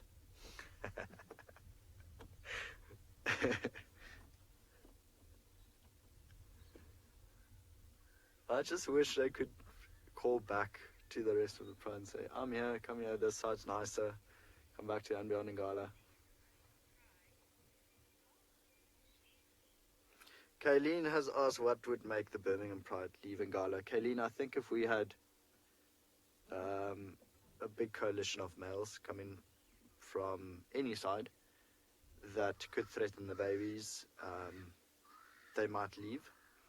But other than that, I mean, we've got water, we've got food, we've basically got anything that lions need to survive. So I think probably just other big male lions that would really threaten their existence would cause them to leave. At the moment, I mean, so they don't see andBeyond in Ngala as this is our property and we're not allowed to go into any of the other properties around us. Remember, we're sitting on a boundary road, but there's no fence. So they calling again.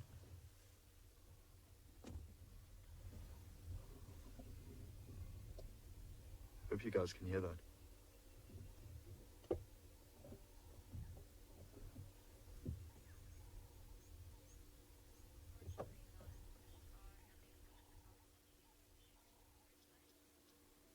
Okay. That's rather far. I mean, it's northeast of us. You can see, it's amazing how quickly they can identify the source of the sound. They'll look in that direction. For us, for humans, you almost need to turn this ear and that ear a little bit before you can actually find it. So yeah, no, for the lions, it's easy for them to walk into any property, and so we've had them go east, they've gone west, they've gone southeast off the property, but they always come back here because the core of their territory would be on our side, on andBeyond in Ngala. Thing is, them setting up territory here caused another pride, the squirrel pride, that used to be territorial over most of Ngala. It caused them to go east.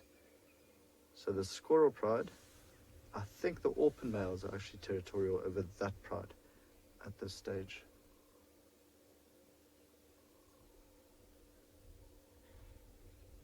And it's so funny that they're just not bothered about answering their mom. It happens, eh? My mom would be very angry if I didn't answer her call.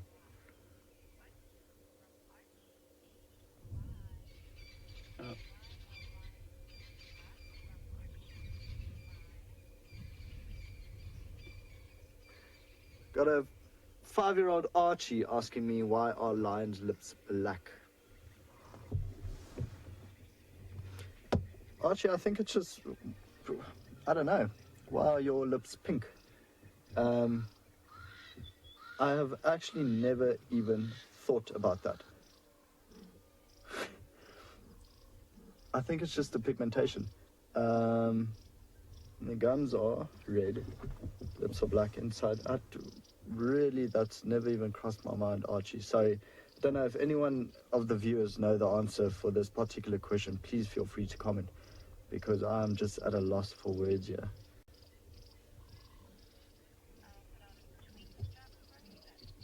Okay, Natalie's going to put out a tweet strap for us. I have no idea what that means, but it sounds very interesting. Coming your way.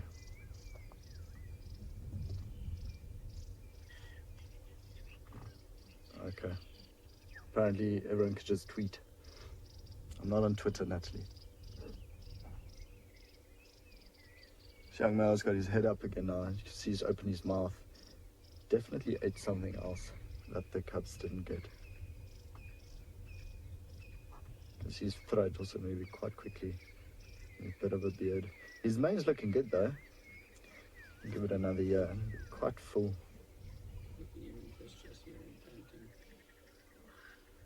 Can you guys hear him panting?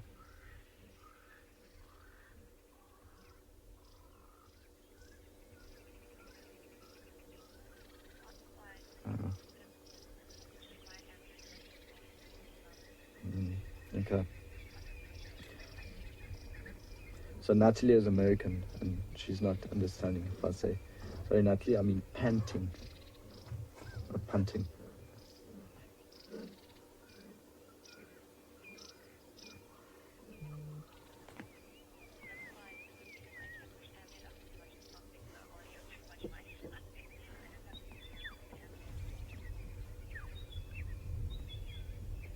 We would discuss us basically every single time the rangers come together. The sun. Okay, so apparently it's because of the sun and the melanin that causes the black lips. I think that's what we're getting on the response through Twitter. Oh, those youngsters up. Don't walk east. Just stay here. Stay here. And behind Ngala. You can see he's already got like a tiny bit of a mane going to okay, he's back down. Like a little bit of longer hair growing in between his forelegs or his forearms, on his chest and just below his head.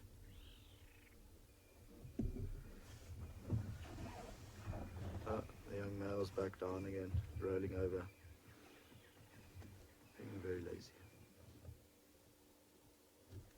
And from yesterday afternoon, these three only moved about 150 meters.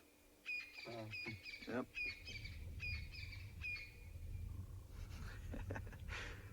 Doing what lions do best, lazing around.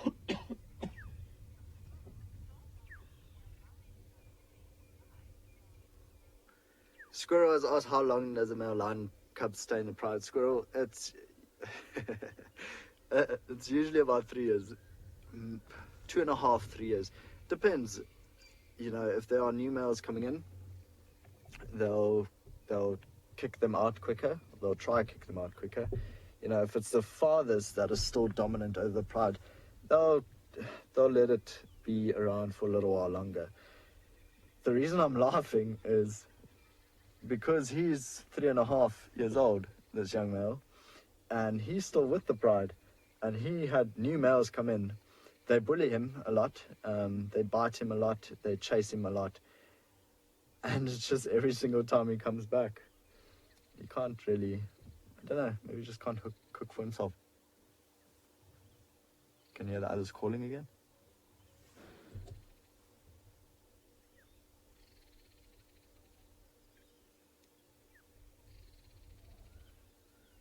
Yeah, so again, squirrel, there's no, I don't know, it's tough to put an exact number on it. Natalie says he just doesn't want to leave home. And I think you're right, because, you know, these are really social cats. And if he had to go off by himself, he needs to watch out for other male lions that he does not know. So at least he knows the Ross males, whereabouts they are, and he's got the protection of his mothers and sisters. But if he had to go off by himself, he needs to venture into really unknown territory where he knows nothing about the other lions, and so it'd be scary, and he needs to do it alone. Luckily, with the new youngsters, 3 of the 8 are boys, and they'll form a coalition, so they wouldn't need to be alone. Just a little bit of failure to launch. Yeah, he's like that, I don't know, 25-year-old kid that's still at home. And sometimes it's just comfortable. It's awesome to be at home.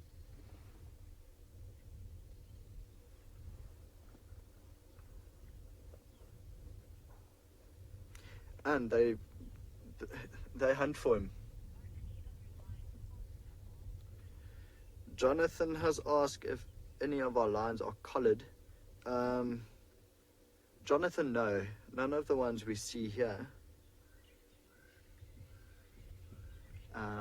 are collared at all. I think I've seen a collared lion on our southwestern boundary. But yeah, that property is still fenced in. I've never really seen a collared lion on andBeyond Ngala at all. I know there would be a few of them collared in certain areas surrounding us, but none on andBeyond Ngala, no.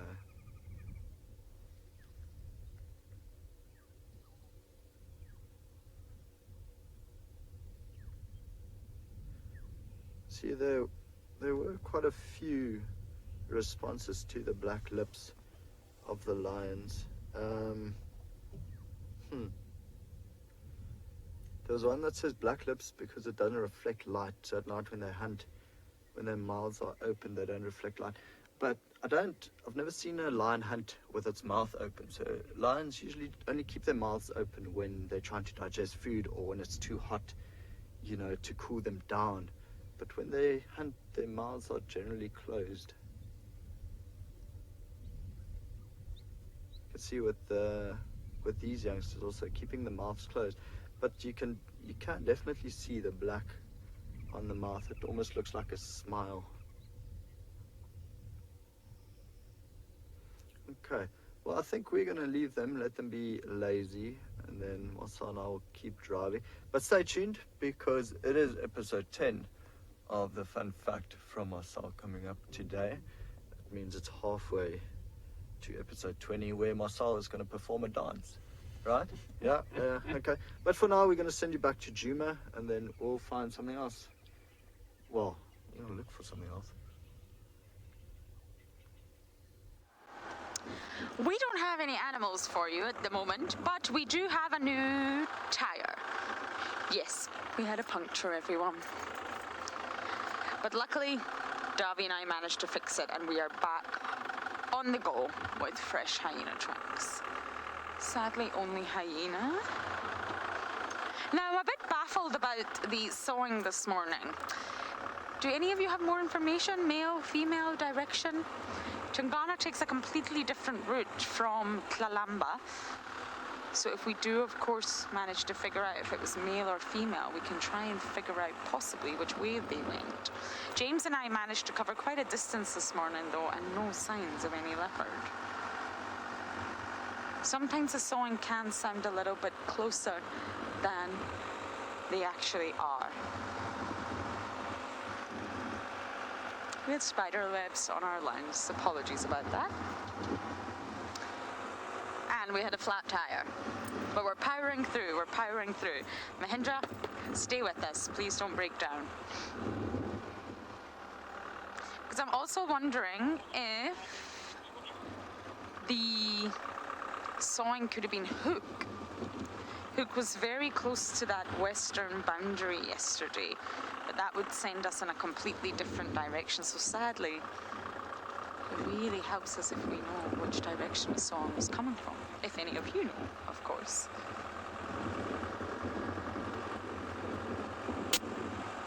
There's definitely someone around.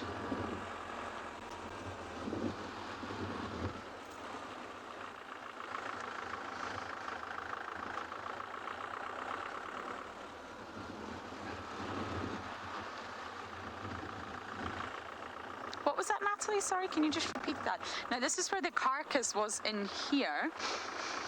Not that it's there. Well, I mean, I'm sure there'll be some scraps or some bones, but there's really nothing in there anymore. I can still smell it. Can you smell that, Dobby?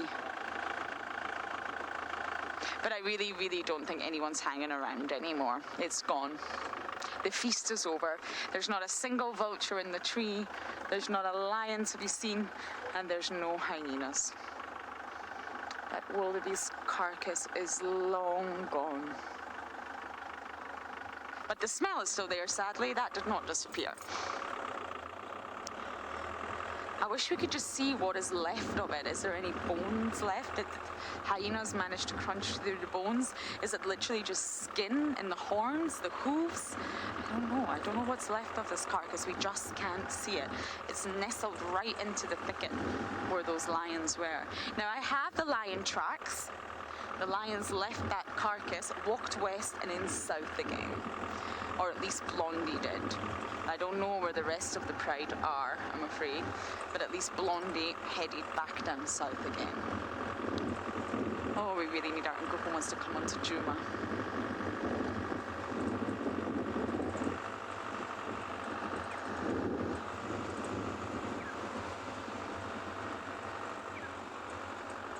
Ashwini. I think Tingana's huge. He really, really is big. We just get used to him. But then when you see smaller leopards, especially the females, you realize how big Tingana is. His tracks are also very big. I think Quarantine, who I've never had the pleasure of meeting, who's sort of more northeast, and he does extend down south as well, actually. He's got a completely different territory. He's to the east of Tingana. He's a big leopard. Davi's met him. Is he big? Bigger than Tingana? But I believe the biggest of them all was Anderson. And I've actually seen Anderson's tracks, and my goodness, they are huge. Much bigger than Tingana's, but it's believed that Anderson is no longer with us, I'm afraid. He was quite a distinctive male. He had I always thought it looked like he was wearing eyeliner. But it's believed that Anderson reached the end of his life, which is very sad, but he lived a very great life. He was a dominant male, and he was just huge. He had a huge territory as well. But the biggest that I've seen, Ashwini, is Tingana. Hukamuri's not as big as Tingana, and neither is Mulawati. And of course, Hosanna was definitely not as big as his father when he was here, but whew, judging by the photos, my goodness, Hosanna is a beast. He's massive. He's definitely his father's son, that's for sure. And Gajima, I've met Gajima, also not as big as Tingana. I think that's all the male leopards around here. Shadulu's a big female. She's a big girl, especially compared to Tai and Kala.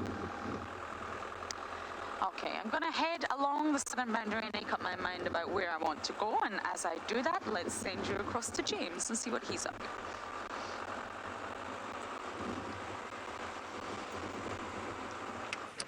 We have got some elephants here in the thick bush, but more importantly, we've also got some leopard tracks, and they're going up and down. Now, I don't know whose they are. There are no cub tracks with them. I think they are Tundi's tracks, and they're coming back into Djuma, one set, and one set is going out. I'm struggling to tell which one is fresher at this stage, but what I suspect, my strongest suspicion, is that she's come back and is probably heading back towards the den, maybe to feed them.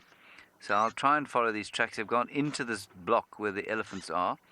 In other words, straight towards where the den is. Still quite far, but straight towards where the den is. So that's my best guess at this stage. Oh, and there's another little one. Not worry yet, but so wonderful to have the elephants back. They're always a delight.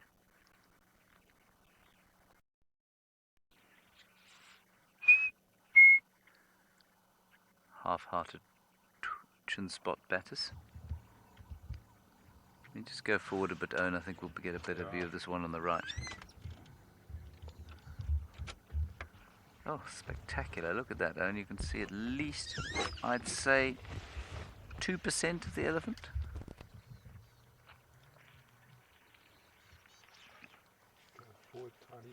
Hello, Mary Ellen in Texas. Yes, lions can sometimes hunt elephants, but it's very unusual. Back a bit. Wait.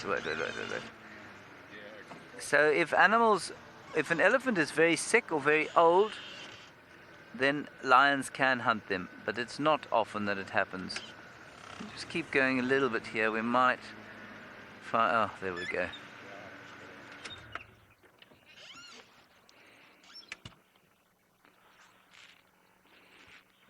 There we go.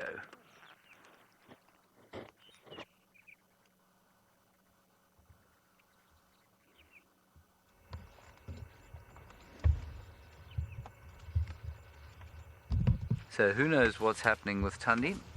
She may be heading back to the den to fetch them. She may have headed back to the den last night, fed them and left again.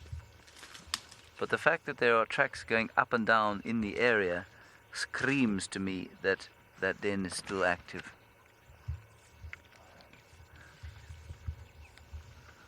Whether that's true or not, time will tell, I suppose.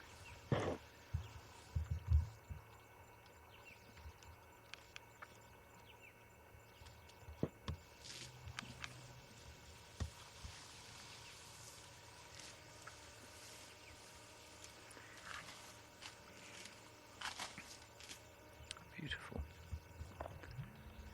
There's also a greater blue-eared glossy starling here, sitting in perfect, glorious center. Look at that. Isn't that a gorgeous bird?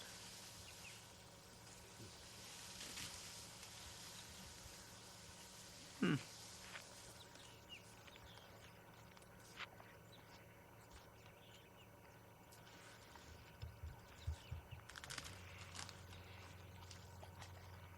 there are the elephants. I must say, when you're hacking about this reserve looking for leopards, bumping into elephants every half an hour or so is just the greatest pleasure. We might get starling and elephant in the same shot. There we are. That's very cool. Here comes the little one. Good morning, madam. How are you? You've got a bit of dirt on your head. Not sure if you know. You probably do. You probably put it there yourself. Oh, hello, you vicious creature. Have a piece of grass and come say hello. Give me a high five. Not? All right. Carry on then, as you were. The way the little tail sticks out. That's when you know an elephant is either very embarrassed or distressed when that little tail sticks out like that. I don't know why it does it. It must be some kind of communication, perhaps.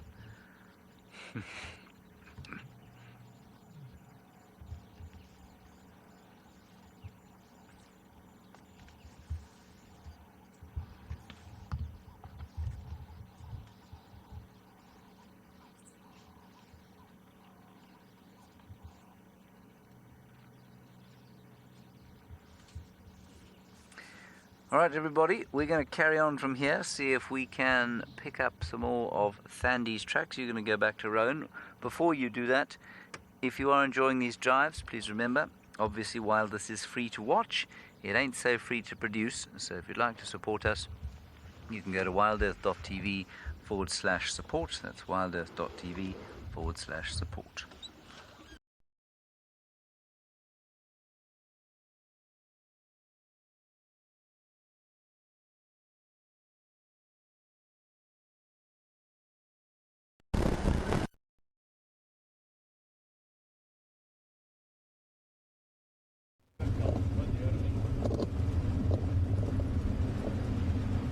Okay, so we are going to dip into the Timbavati riverbed and drive it in a westerly direction.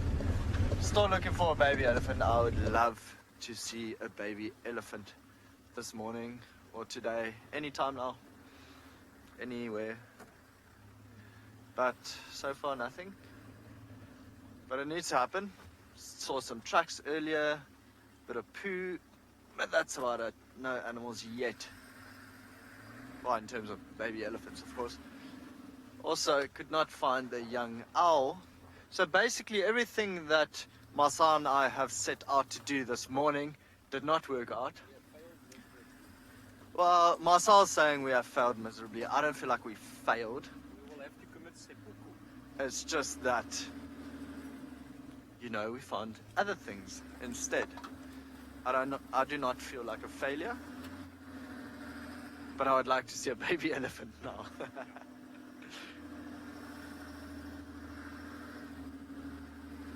It has been a quiet morning on the reserve. The radio is very quiet. So Andrea and Sean, I've not heard from them in quite a while. I know Pete and Eric are out training. I think they're looking for any walking opportunities. Also looking for elephants, actually. Natalie would also be very happy to see baby elephants.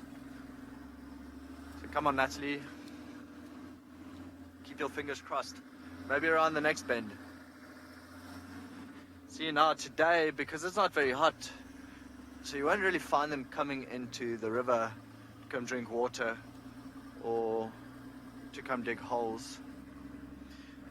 Natalie says we did have some luck bumping into the lines, which of course we did.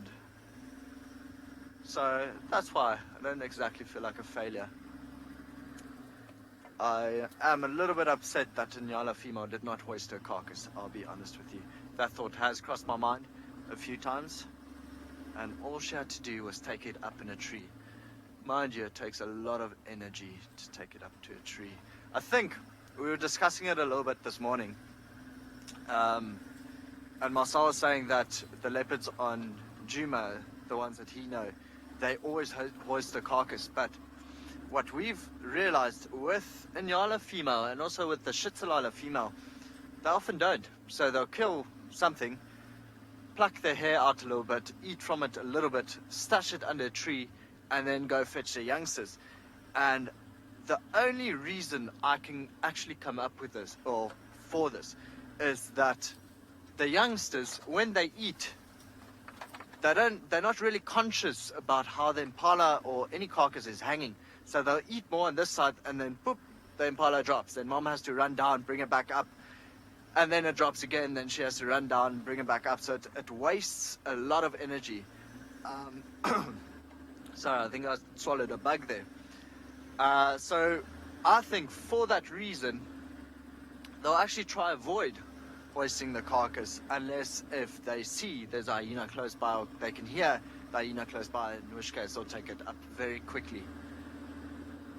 So I'm not angry at her, just wish she took the carcass up. Very, very cute cub that she has, the little female, and still working on their habituation a little bit, but it seemed it was okay yesterday afternoon. Just yesterday morning she wasn't fine, which is quite weird. Nothing in these trees, also no fresh elephant tracks going over the Timbavati River.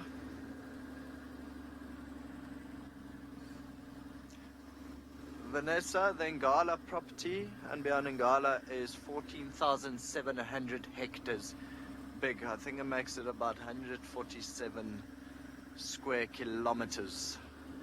So quite a sizable piece of land that we have here. So quite nice that this riverbed, the Timbavati River, basically bisects the property. So half in the north and half south of this river. That's about 36,300 odd acres. If you are not from South Africa, or if you are from the States.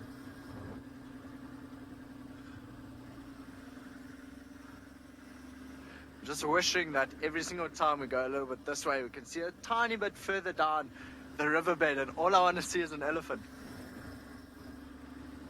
It's funny. They are the largest animals out here, and we are struggling to find them. Something will happen. Natalie is just giving us hope here. Good vibes.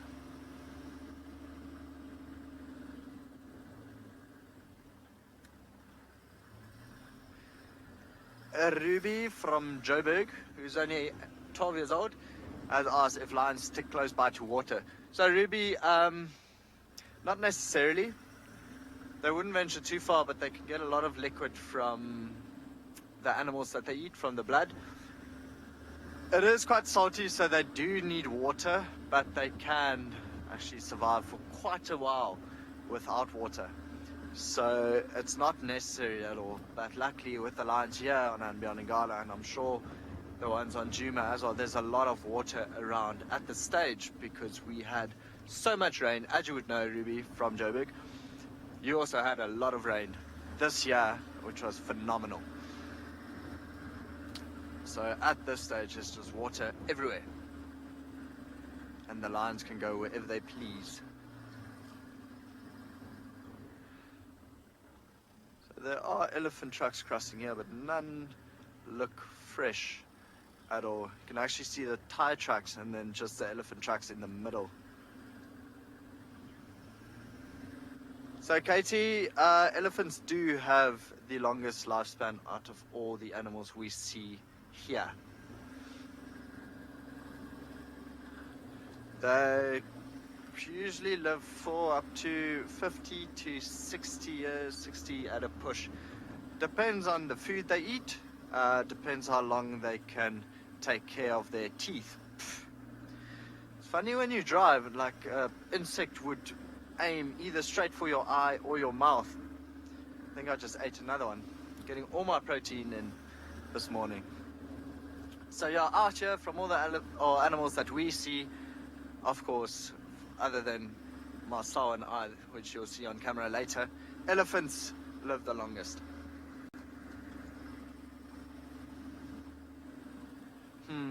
Okay, let's get out the river. That's not proved fruitful for us at all. We'll go up this bank. Beautiful jackberry tree here on the left. There used to be Varro's eagle owls in here as well.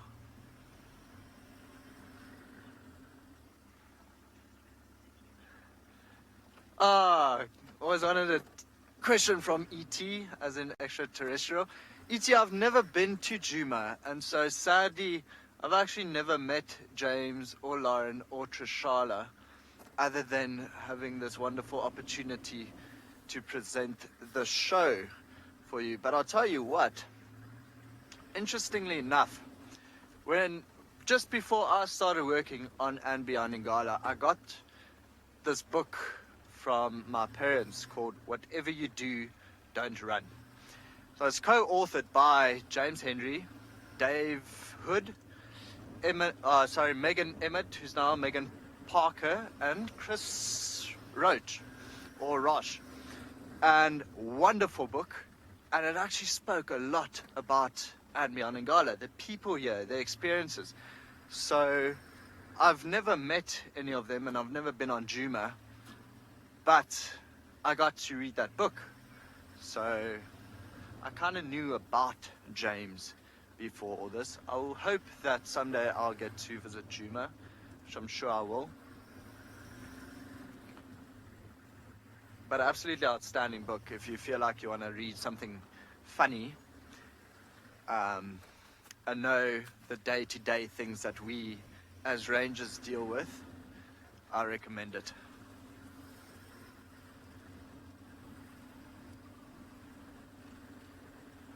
I also want to go see Tandi's new youngsters. Nothing cuter than a leopard cub.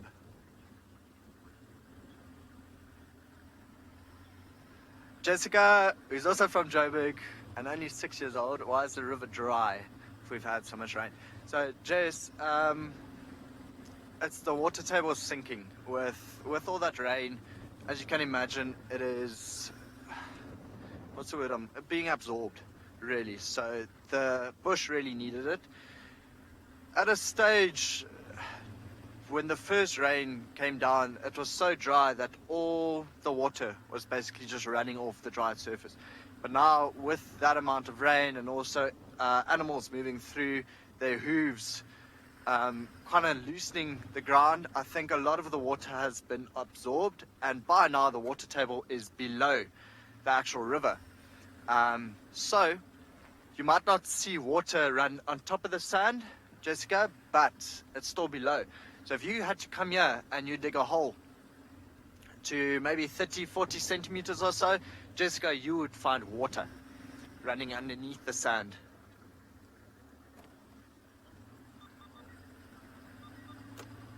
Tracks of female and youngster, usually all female.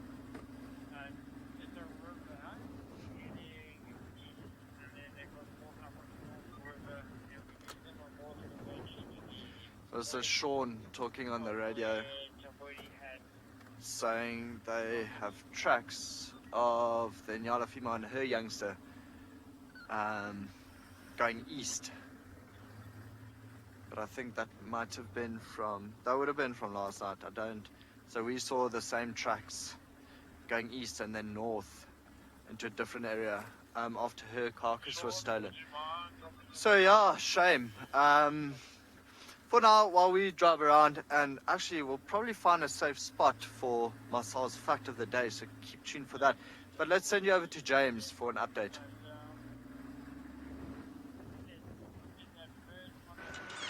We have got poor news, I'm afraid. It looks like Tundi picked up at least one cub. I hope it's more than one. I can only find one cub track though. She's taken them out into Torchwood. I'm pretty sure. And she's done it on exactly the same track that she came in on, which tells me that she's taking them to food, to a kill. I'm just trying to find you a nice cub track. There were some indistinct ones and then quite a few good ones back there. Let's just see if we can't find you a nice one. There we go. I mean, it's not great, but it'll do.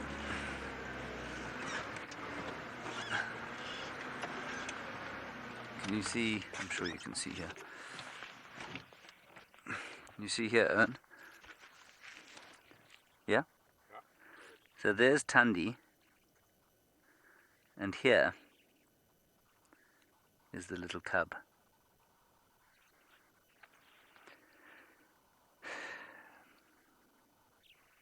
Now, this looks to me like she's broken the film of dew.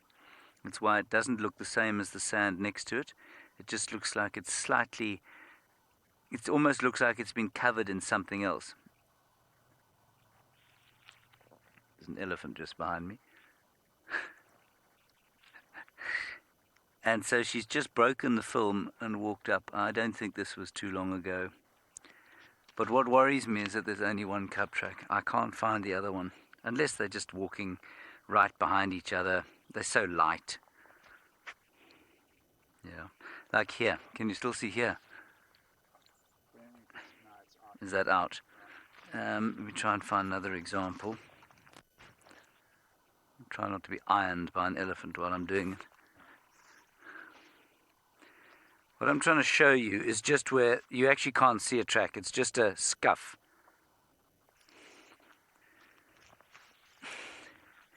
Here. That kind of thing there. Which, unless you've been doing this for a very long time and you'd seen that track, you wouldn't recognize. So if I just came across that scuff mark there, I would know what I was looking at. Very experienced tracker maybe, but in conjunction with what's in front of it, that's pretty obviously the leopard cub. The urge to scream, shout, hit something, berate the universe for its lack of kindness to me this morning is strong. It's strong. But I'm not going to do that. I'm going to placidly move along and find someone else. At least we saw a cub track, right? That's a positive. We've seen a track. A footprint.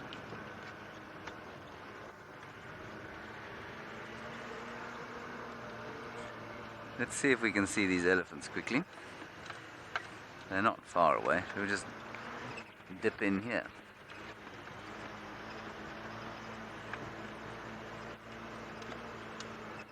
That's an interesting thought, yeah. I love wild dogs. She could be carrying one.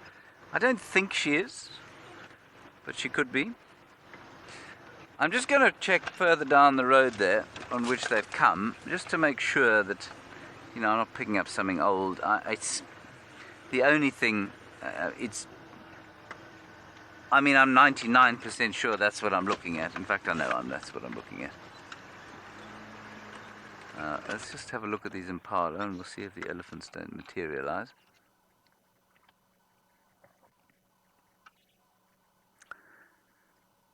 Well, Laura, it's possible that she's been to fetch one and might be coming to fetch the other, but if they're walking, if they're mobile, they should both be moving together. I think it would be strange for her to leave one, but it's possible. And also there are tracks going down the other way. But I think they were for them just before she picked them up. Anyway, we'll give it a go.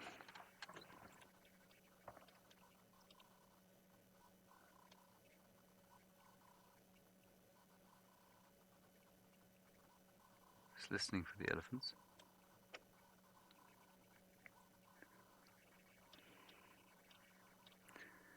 Jed and Zach, you want me to hug a tree? No, not at this stage. There are impala there.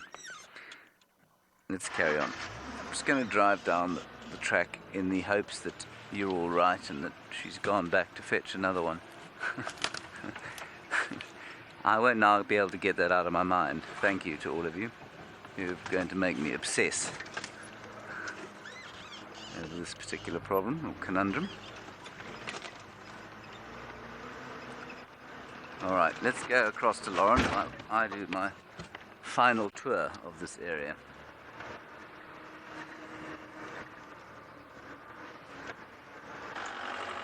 Good luck, James. Good luck.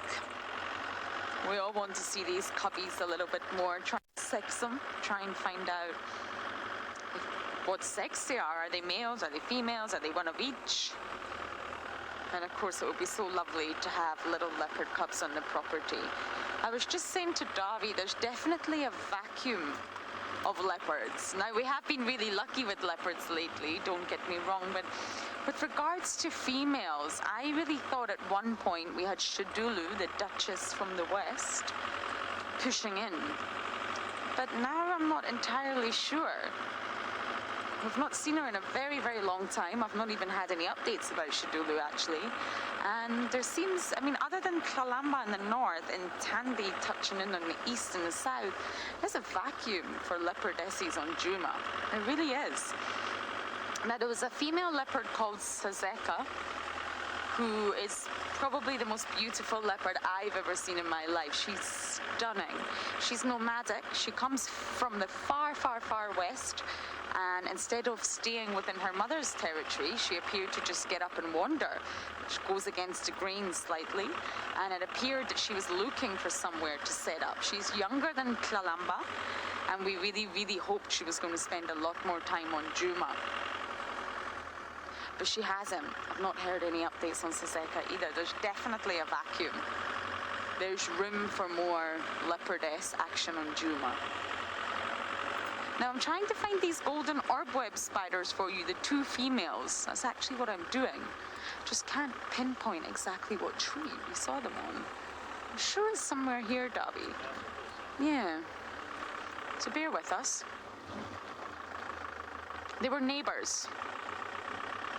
And I actually done some research on my spiders yesterday, and I know exactly why they sit upside down. So I want to find one before we go into those details. Where are you, ladies?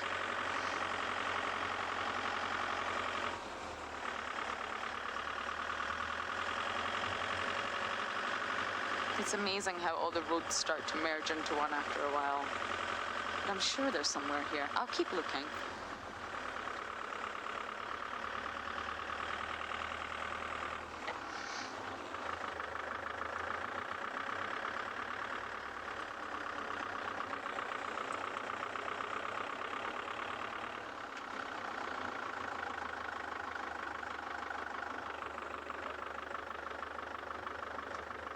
Nah, so you might have to repeat that one more time.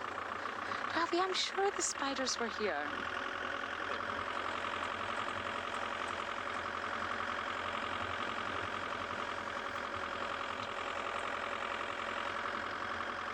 Many of you are saying that you really hope Tandy and Cubs are still around for James and I. Yes, me too. I don't know if any of you can remember James and I went slightly crazy. Yes, with her first batch of Cubs. Found them. Oh, I can only see one. I knew they were somewhere here. Sorry, everyone. Well, yes, let's hope Tandy and Cubs are around and we do have more leopard action on Djuma. And of course, hopefully we'll be able to follow them. And if you do want to follow the future of Tandy's little ones, of course, you can continue to support us. Head over to the website, www.wildearth.tv/support, and there's various different options there for you to support if you wish. Now, I got asked yesterday, I can't remember who it was from, I'm so sorry. I'm an old woman, I have memory issues, about why do generally, not right now, this orb web is actually sitting the right way up. I still can't see the other female, by the way. But normally when you see a golden orb web spider, they are upside down. So the head is obviously facing the ground and the abdomen is facing upwards. Why? And I didn't know the answer, so I went and researched it. And funnily enough, there is a reason why they do it, and not all spiders will do this. So if you look at a golden orb web spider, the legs are disproportionately long. They're very, very long in comparison to the body. Now, they're huge spiders in general. And they're experts at producing webs. Now, silk is actually made from amino acids. It's essentially a protein, and the two primary amino acids are glycine and alanine. They're the primary amino acids that the spider uses to create silk. And we call it spinnerets, but actually that's a collective term for all the different glands. Believe it or not, there's usually 8 spinnerets. Usually, it does depend on the species, and they're found in pairs. And within the spinnerets are highly specialized glands, and different glands produce different types of webs. And of course, the golden orb web spider is the famous one for producing such an incredible web that stretches meters and meters apart. So golden orb web spiders are not designed for walking. Their disproportionately long legs make it very challenging for these spiders to essentially walk on the ground. You get spiders that can't produce silk. They're not silk-making spiders, and they will walk along the ground and hunt. They're still predators, but they will hunt various different insects on the ground. So it depends what type of spider you are. And the study showed that if you are a spider that hangs in your web and waits for your prey to come into the web and then you can eat it that way, you will have longer legs. And therefore, in order to save energy, it's better to hang upside down. So if you're a spider that walks, your legs will be sort of more proportionate to your body, and therefore it's easy for you to walk. So spiders like this one do something called bridging, and it's almost like Spider-Man, where you put out the web and you swing. These spiders can do that, except the web does not come from the wrist. It comes from the spinnerets, and they're able to bridge by swinging on a piece of web to get from A to B. So let's take a look. If this spider wanted to go from the silver cluster leaf on the right over across to the various different plants on the other side, then they can bridge by swinging on a piece of web rather than walking. And therefore, it's a different method of mobility. And that means that they will swing, use their legs to swing rather than walk. They will not climb down the silver cluster leaf, go through the grass to get to the other side. They will swing. And that's why hanging upside down creates more of an energy efficient way of hanging. It's all about saving energy, and it depends what kind of spider you are. So there you go. There is the answer to the question that I did get asked yesterday, and I just didn't know. Not all spiders can produce webs, and not all spiders can bridge in a Spider-Man style by swinging spiders. But all silk that is produced is about 5 times stronger than steel and twice as strong as Kevlar at the same weight. That's how strong silk is that comes from a spider, and it's all made from protein.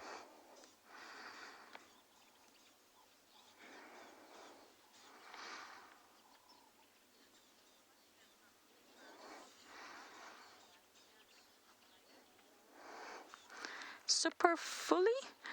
Normally golden orb web spiders there's different species of golden orb web spiders, but these ones belong to Nephelia, the Nephelia genus, and generally those species in the Nephelia genus only live for around about a year. It's a short lifespan, really, really short.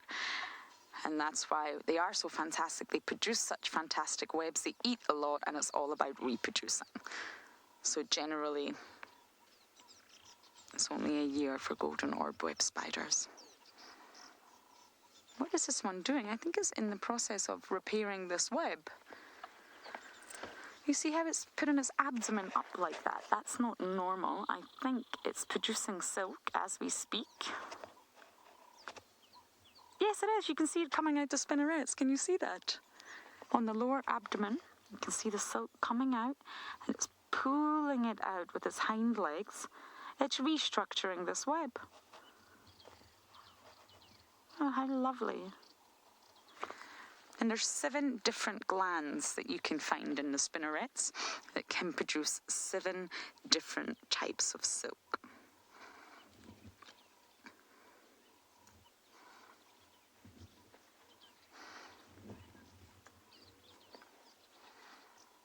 This is so lovely. I'm searching with my binos and I can't see the other female, I'm afraid.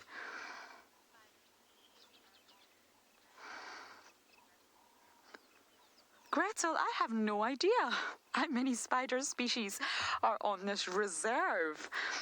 I really could not even begin to tell you that one. I don't think you would be able to answer it reserve-wise. I think you would have to look a bit wider than that, but I really, really don't know how many spider species are on this reserve. I have no idea. I shall try and find out for you, but there's a lot. Spiders are very, very diverse. And there's different types of spiders. They're not all sort of grouped the same. As I mentioned, they can all produce silk. I tried to do a lot of research into would these female spiders fight? Because they are very territorial over A, their web, and B, the food that goes into their web. And there definitely is evidence online of female orb web spiders fighting. They're not the friendliest of ladies. They do get hangry. And there's definitely evidence of them fighting. It was quite bizarre when you Google spider fighting. Apparently it's also a sport in Japan. But I really didn't want to go down that deep, dark tunnel of spider fighting on the interweb. So I stopped immediately once I realised it's an actual sport to get spiders to fight. Yes. I don't want to know any more. And I really don't want to ever see that.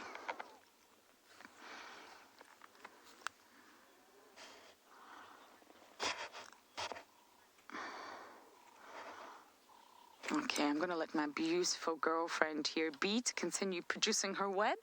And as we do that, we are going to send you back across to James for an update.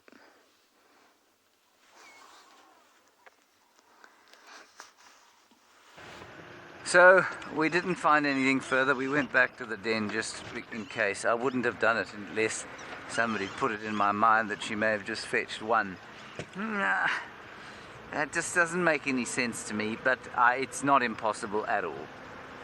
So we're going to do one more drive up through, and I'll just tell you, her den, where that den is, backs onto a block that is the most beautiful block probably on this reserve to walk, because it's up and down through gorgeous gullies and rocks, and I imagine during the rains when they were really heavy there must have been some beautiful streams in there, but you can't drive in there at all.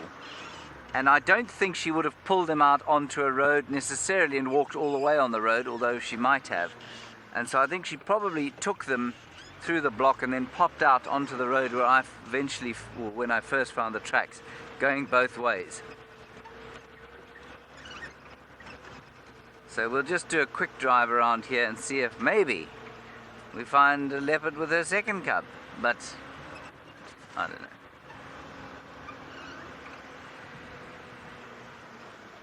I just don't know. I'm 99.99% sure also that she has now got a kill on Torchwood, which is the reserve to the east of us. And so the residents of Torchwood, if they put their minds to it, could have a particularly pleasant time of it in the next little while. So the den is directly down there, was, should I say, directly down there. And her option was to bring the cubs out onto the road here and walk them along, which she might have done,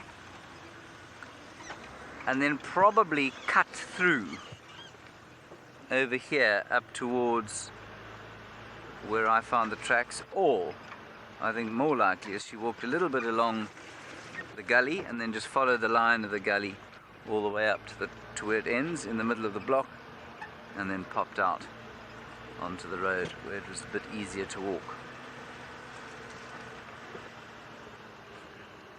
Maybe one of them got tired and she left it halfway and she'll go back and get it. I don't know. The only way to know for sure is to see her with her cub. Prashant, she can't move very fast with cubs. They'll move further than you think they can, but it'll take a while and they will need to stop and rest every so often, but she'll be quite hard on them. I mean, I don't know in terms of speed how fast they'll walk. 6 kilometers an hour maybe? 5 kilometers an hour? I don't know. Now you see there are no tracks in the mud there. So I think they wandered up through here and then popped out onto the road. Alright, we'll have a quick squiz around here and then move on somewhere else. Let's go back to Roan. I'm not sure what he's looking for or where he's going or what he's doing really.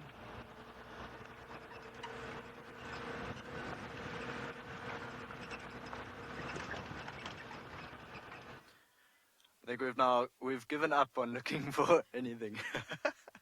But decided, what a time to do the mid-morning fun fact from Marcel. So, of course, Marcel here to share his knowledge with you. I'll just give him my cap and the little speaker thing. Thanks, Ron. So this morning I'm going to keep the fact a bit local to South Africa. So on the 3rd of February 1837, Beaufort West became the first municipality in South Africa. The town itself was established in 1818. And then John Maltino, who he was one of the first farmers of the Saxon Merinos in the area. He established the first bank for the town in 1854. And then also the old town hall of Beaufort West is the oldest town hall in South Africa. Yeah, and it's in the central Karoo region. Thanks, Marcel. I used to drive past through Beaufort West on my way to Cape Town or UCT from Joburg and then back. Always stop there for some wimpy. Nothing wrong.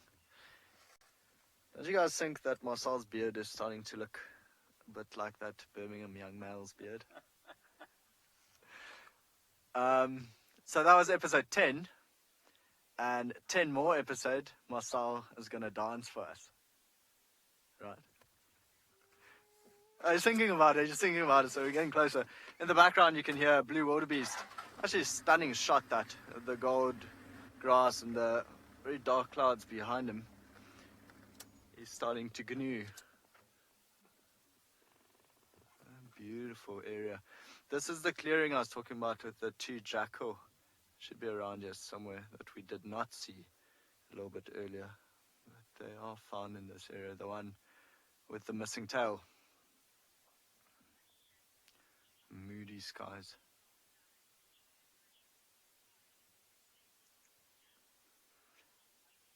So Tracy, good question. It's a very different experience. We love doing the virtual safaris, and it's so nice that you know, you get to share this experience with everyone from all over the world. But what we do miss, and I think I speak for all of us, is that the reaction is seeing people's reaction when you show them a lion, when you show them a leopard, literally when you show them everything. Some impala in the background just ratting. You might see one run past now. So I think we kind of miss that a little bit from the guest reaction, and also, of course, the interaction with people. Because now we only get to interact with Marcel, which I'm not complaining about. It's just that usually you have 6 people, you know, throwing comments in everywhere and asking questions all together. But now we get to share this beauty with the entire world. So there are pros and there are things that we also miss. But for now, we love doing this. So this is the territorial male for this clearing. And I think he's just waiting his turn. He's waiting for any females and youngsters to come into this area. And then he'll try to keep them here for as long as possible. But I think for now, Marcel, let's keep going. Keep an eye out for those jackal. Maybe they are around. As you guys can imagine, in this grass, if they are lying down, you might not even see the tip of the ears. The grass here is so long. Beautiful colors though, especially in the sunlight. If it comes over every now and then, it's just golden fields.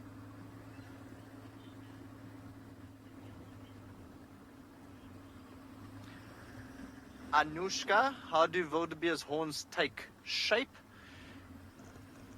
Anushka, it's just a natural thing. It's like a buffalo horn or kudu horn that spirals.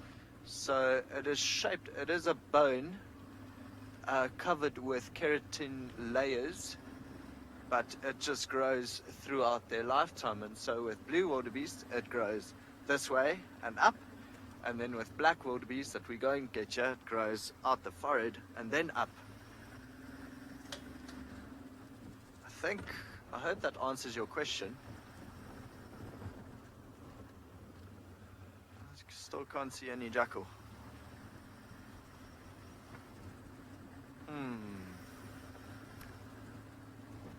Let's continue.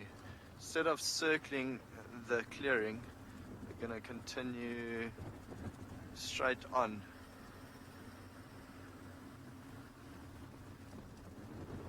It is mind-blowing how when the weather changes, we just don't see elephants. Oh, it's a zebra.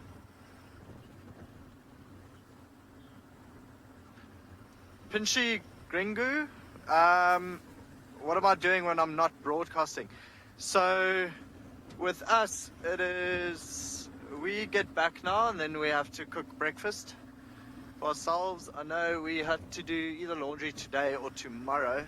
Probably extend it for one more day and do laundry tomorrow. And then we have to make lunch a little bit later and then also cook dinner. We've got minor tasks to do around the camp, such as try keep the swimming pool clean, you know, water the gardens a little bit, take water pressure readings, you know, like minor things. So we are keeping ourselves busy, so trying to keep a little bit healthy and fit. So we've got a boxing bag hanging in, now I've lost the zebra. Got a boxing bag hanging in camp, got a few self-made weights that we can play around with. Under normal circumstances, try go for a run out here in the bush. Now you might be thinking, oh no, that's very dangerous, you shouldn't run out here. There the zebra are, of course, walking away from us. Beautiful photos of the bum there and the tail going. And so the piece of road that we run almost looks like this. So very, very open. There's no thick vegetation, no big trees growing next to it. So it's about an 800-meter piece of the road that we can run, especially now in summer. Well, we just got out of summer, but the vegetation is still very, very dense and thick. That one zebra just used the other one's bum to scratch its chin. Now the other one is using the other one's bum to scratch its cheek. Very friendly with one another. You often see them standing like that, where the face is next to the other one's tail and vice versa, because the tail swishing, of course, is keeping flies away. It's like when you move your hand over a fly, all that movement, spooks it and it flies away. So, of course, that's quite a cute photo with the chin resting on it. So with all the swishing and all the movement, the flies don't actually land on the face. Let me go a little bit forward for you, a bit of a gap, of course, then they're going to move. As they do. We always have this discussion with guests because every single time we find zebra for the first time or the second time, they keep running away and they always take photos of their bums. So I think quite a few have started photo albums of African bums. Africa in hindsight, I guess. Right? Could work. Yeah. Nice little descriptive name. Oh, the three of them look very close and cozy. The grey go-away bird calling to our right. I used to love those birds. Because I also grew up in Vanderbijl Park, which is the Vaal.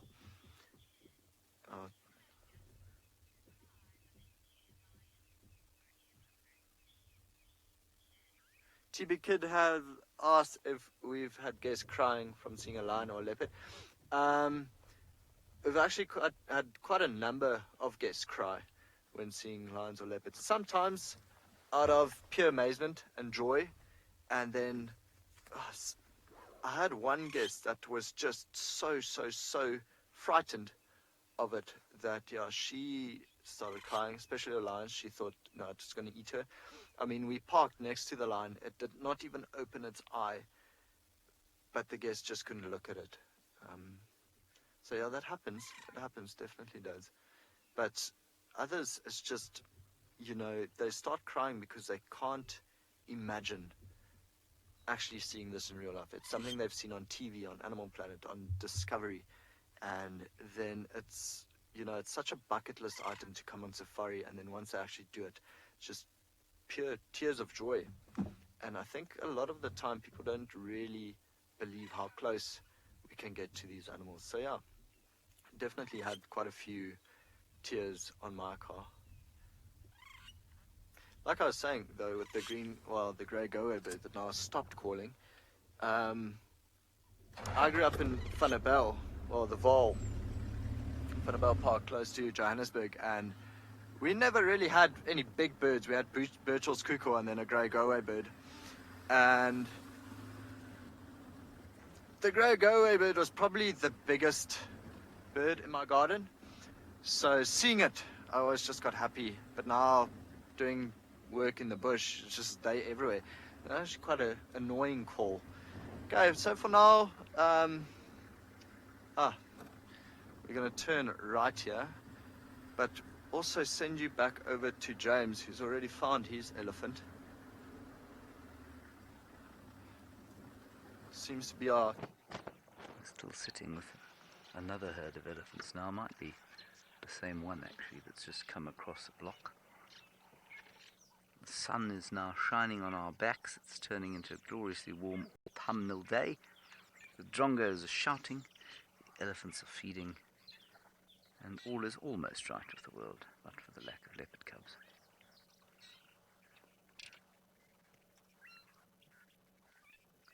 But in these tumultuous times, one must be extremely grateful just for space.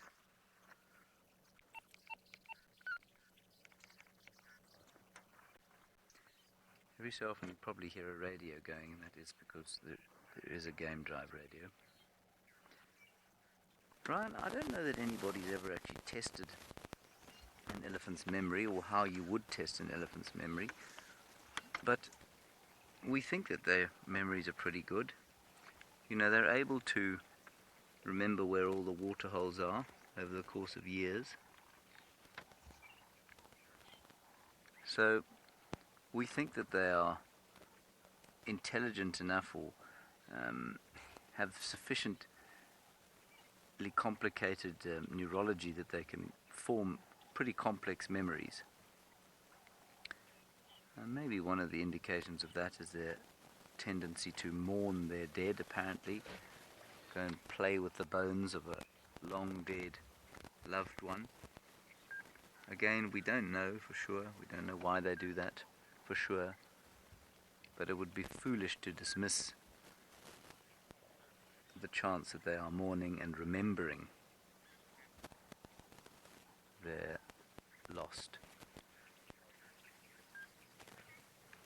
And interestingly, I've often spoken about the evolution of the emotion of loss and that sort of thing, and it makes complete sense to me that sadness in one form or another is an integral part of certainly mammalian life, because the avoidance of pain and sadness must play an enormous role in making Sorry, apparently my microphone is not working. It's going to result in my losing my temper one day, I promise. How's that now? Okay. So, what I was saying is the evolution of the acknowledgement of loss and the sadness that goes with it makes complete sense to me as we watch this young chap dig for a root and another one come from the other side throwing a piece of creeper. Because if you think of a human being that is unable to feel a sense of loss or sorrow, that's a psychopath pretty much, isn't it? Pretty much. Sure, that's how you describe a psychopath, somebody who's unable to empathize or feel a sense of pain or right or wrong or anything like that. Now, that sort of person would obviously make a dreadful mother and a dreadful father and a dreadful family member. So in a socially complex species like this, or in any mammalian species where the mother plays an integral role in the raising of the youngsters, the avoidance of loss, the avoidance of that dreadful feeling of being bereft must occur, I think, or must have evolved in order to more closely knit the bond between social animals, particularly between mothers and their babies. Owen is just swinging around as lightly and gently as a man of 95 kilograms is able. Is that about right, Owen?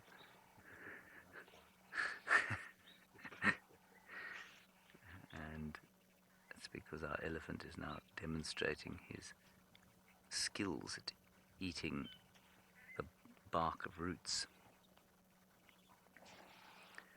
Mackenzie, elephants sleep by either standing up, or sometimes little ones like this will lie down.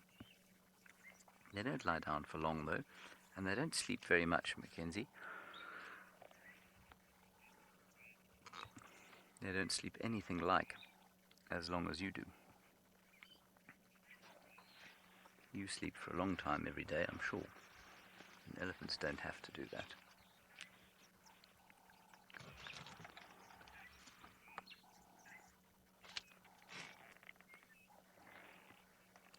And we'll give you one last look at another one here on the right. Hello, Troy, age 12 in Pretoria. It sounds to me like you've been to the bush before and possibly heard somebody mention this. Elephants can be right or left tusked, apparently. So you'll often see elephants, sorry, let me get out of your way. You'll often see elephants with either a long tusk on one side and a short tusk on the other, and that can be left or right, and that's probably because they are more likely to use their left or right tusks to dig out roots and scrape away bark and that sort of thing. So yes, they can apparently be left or right tusked.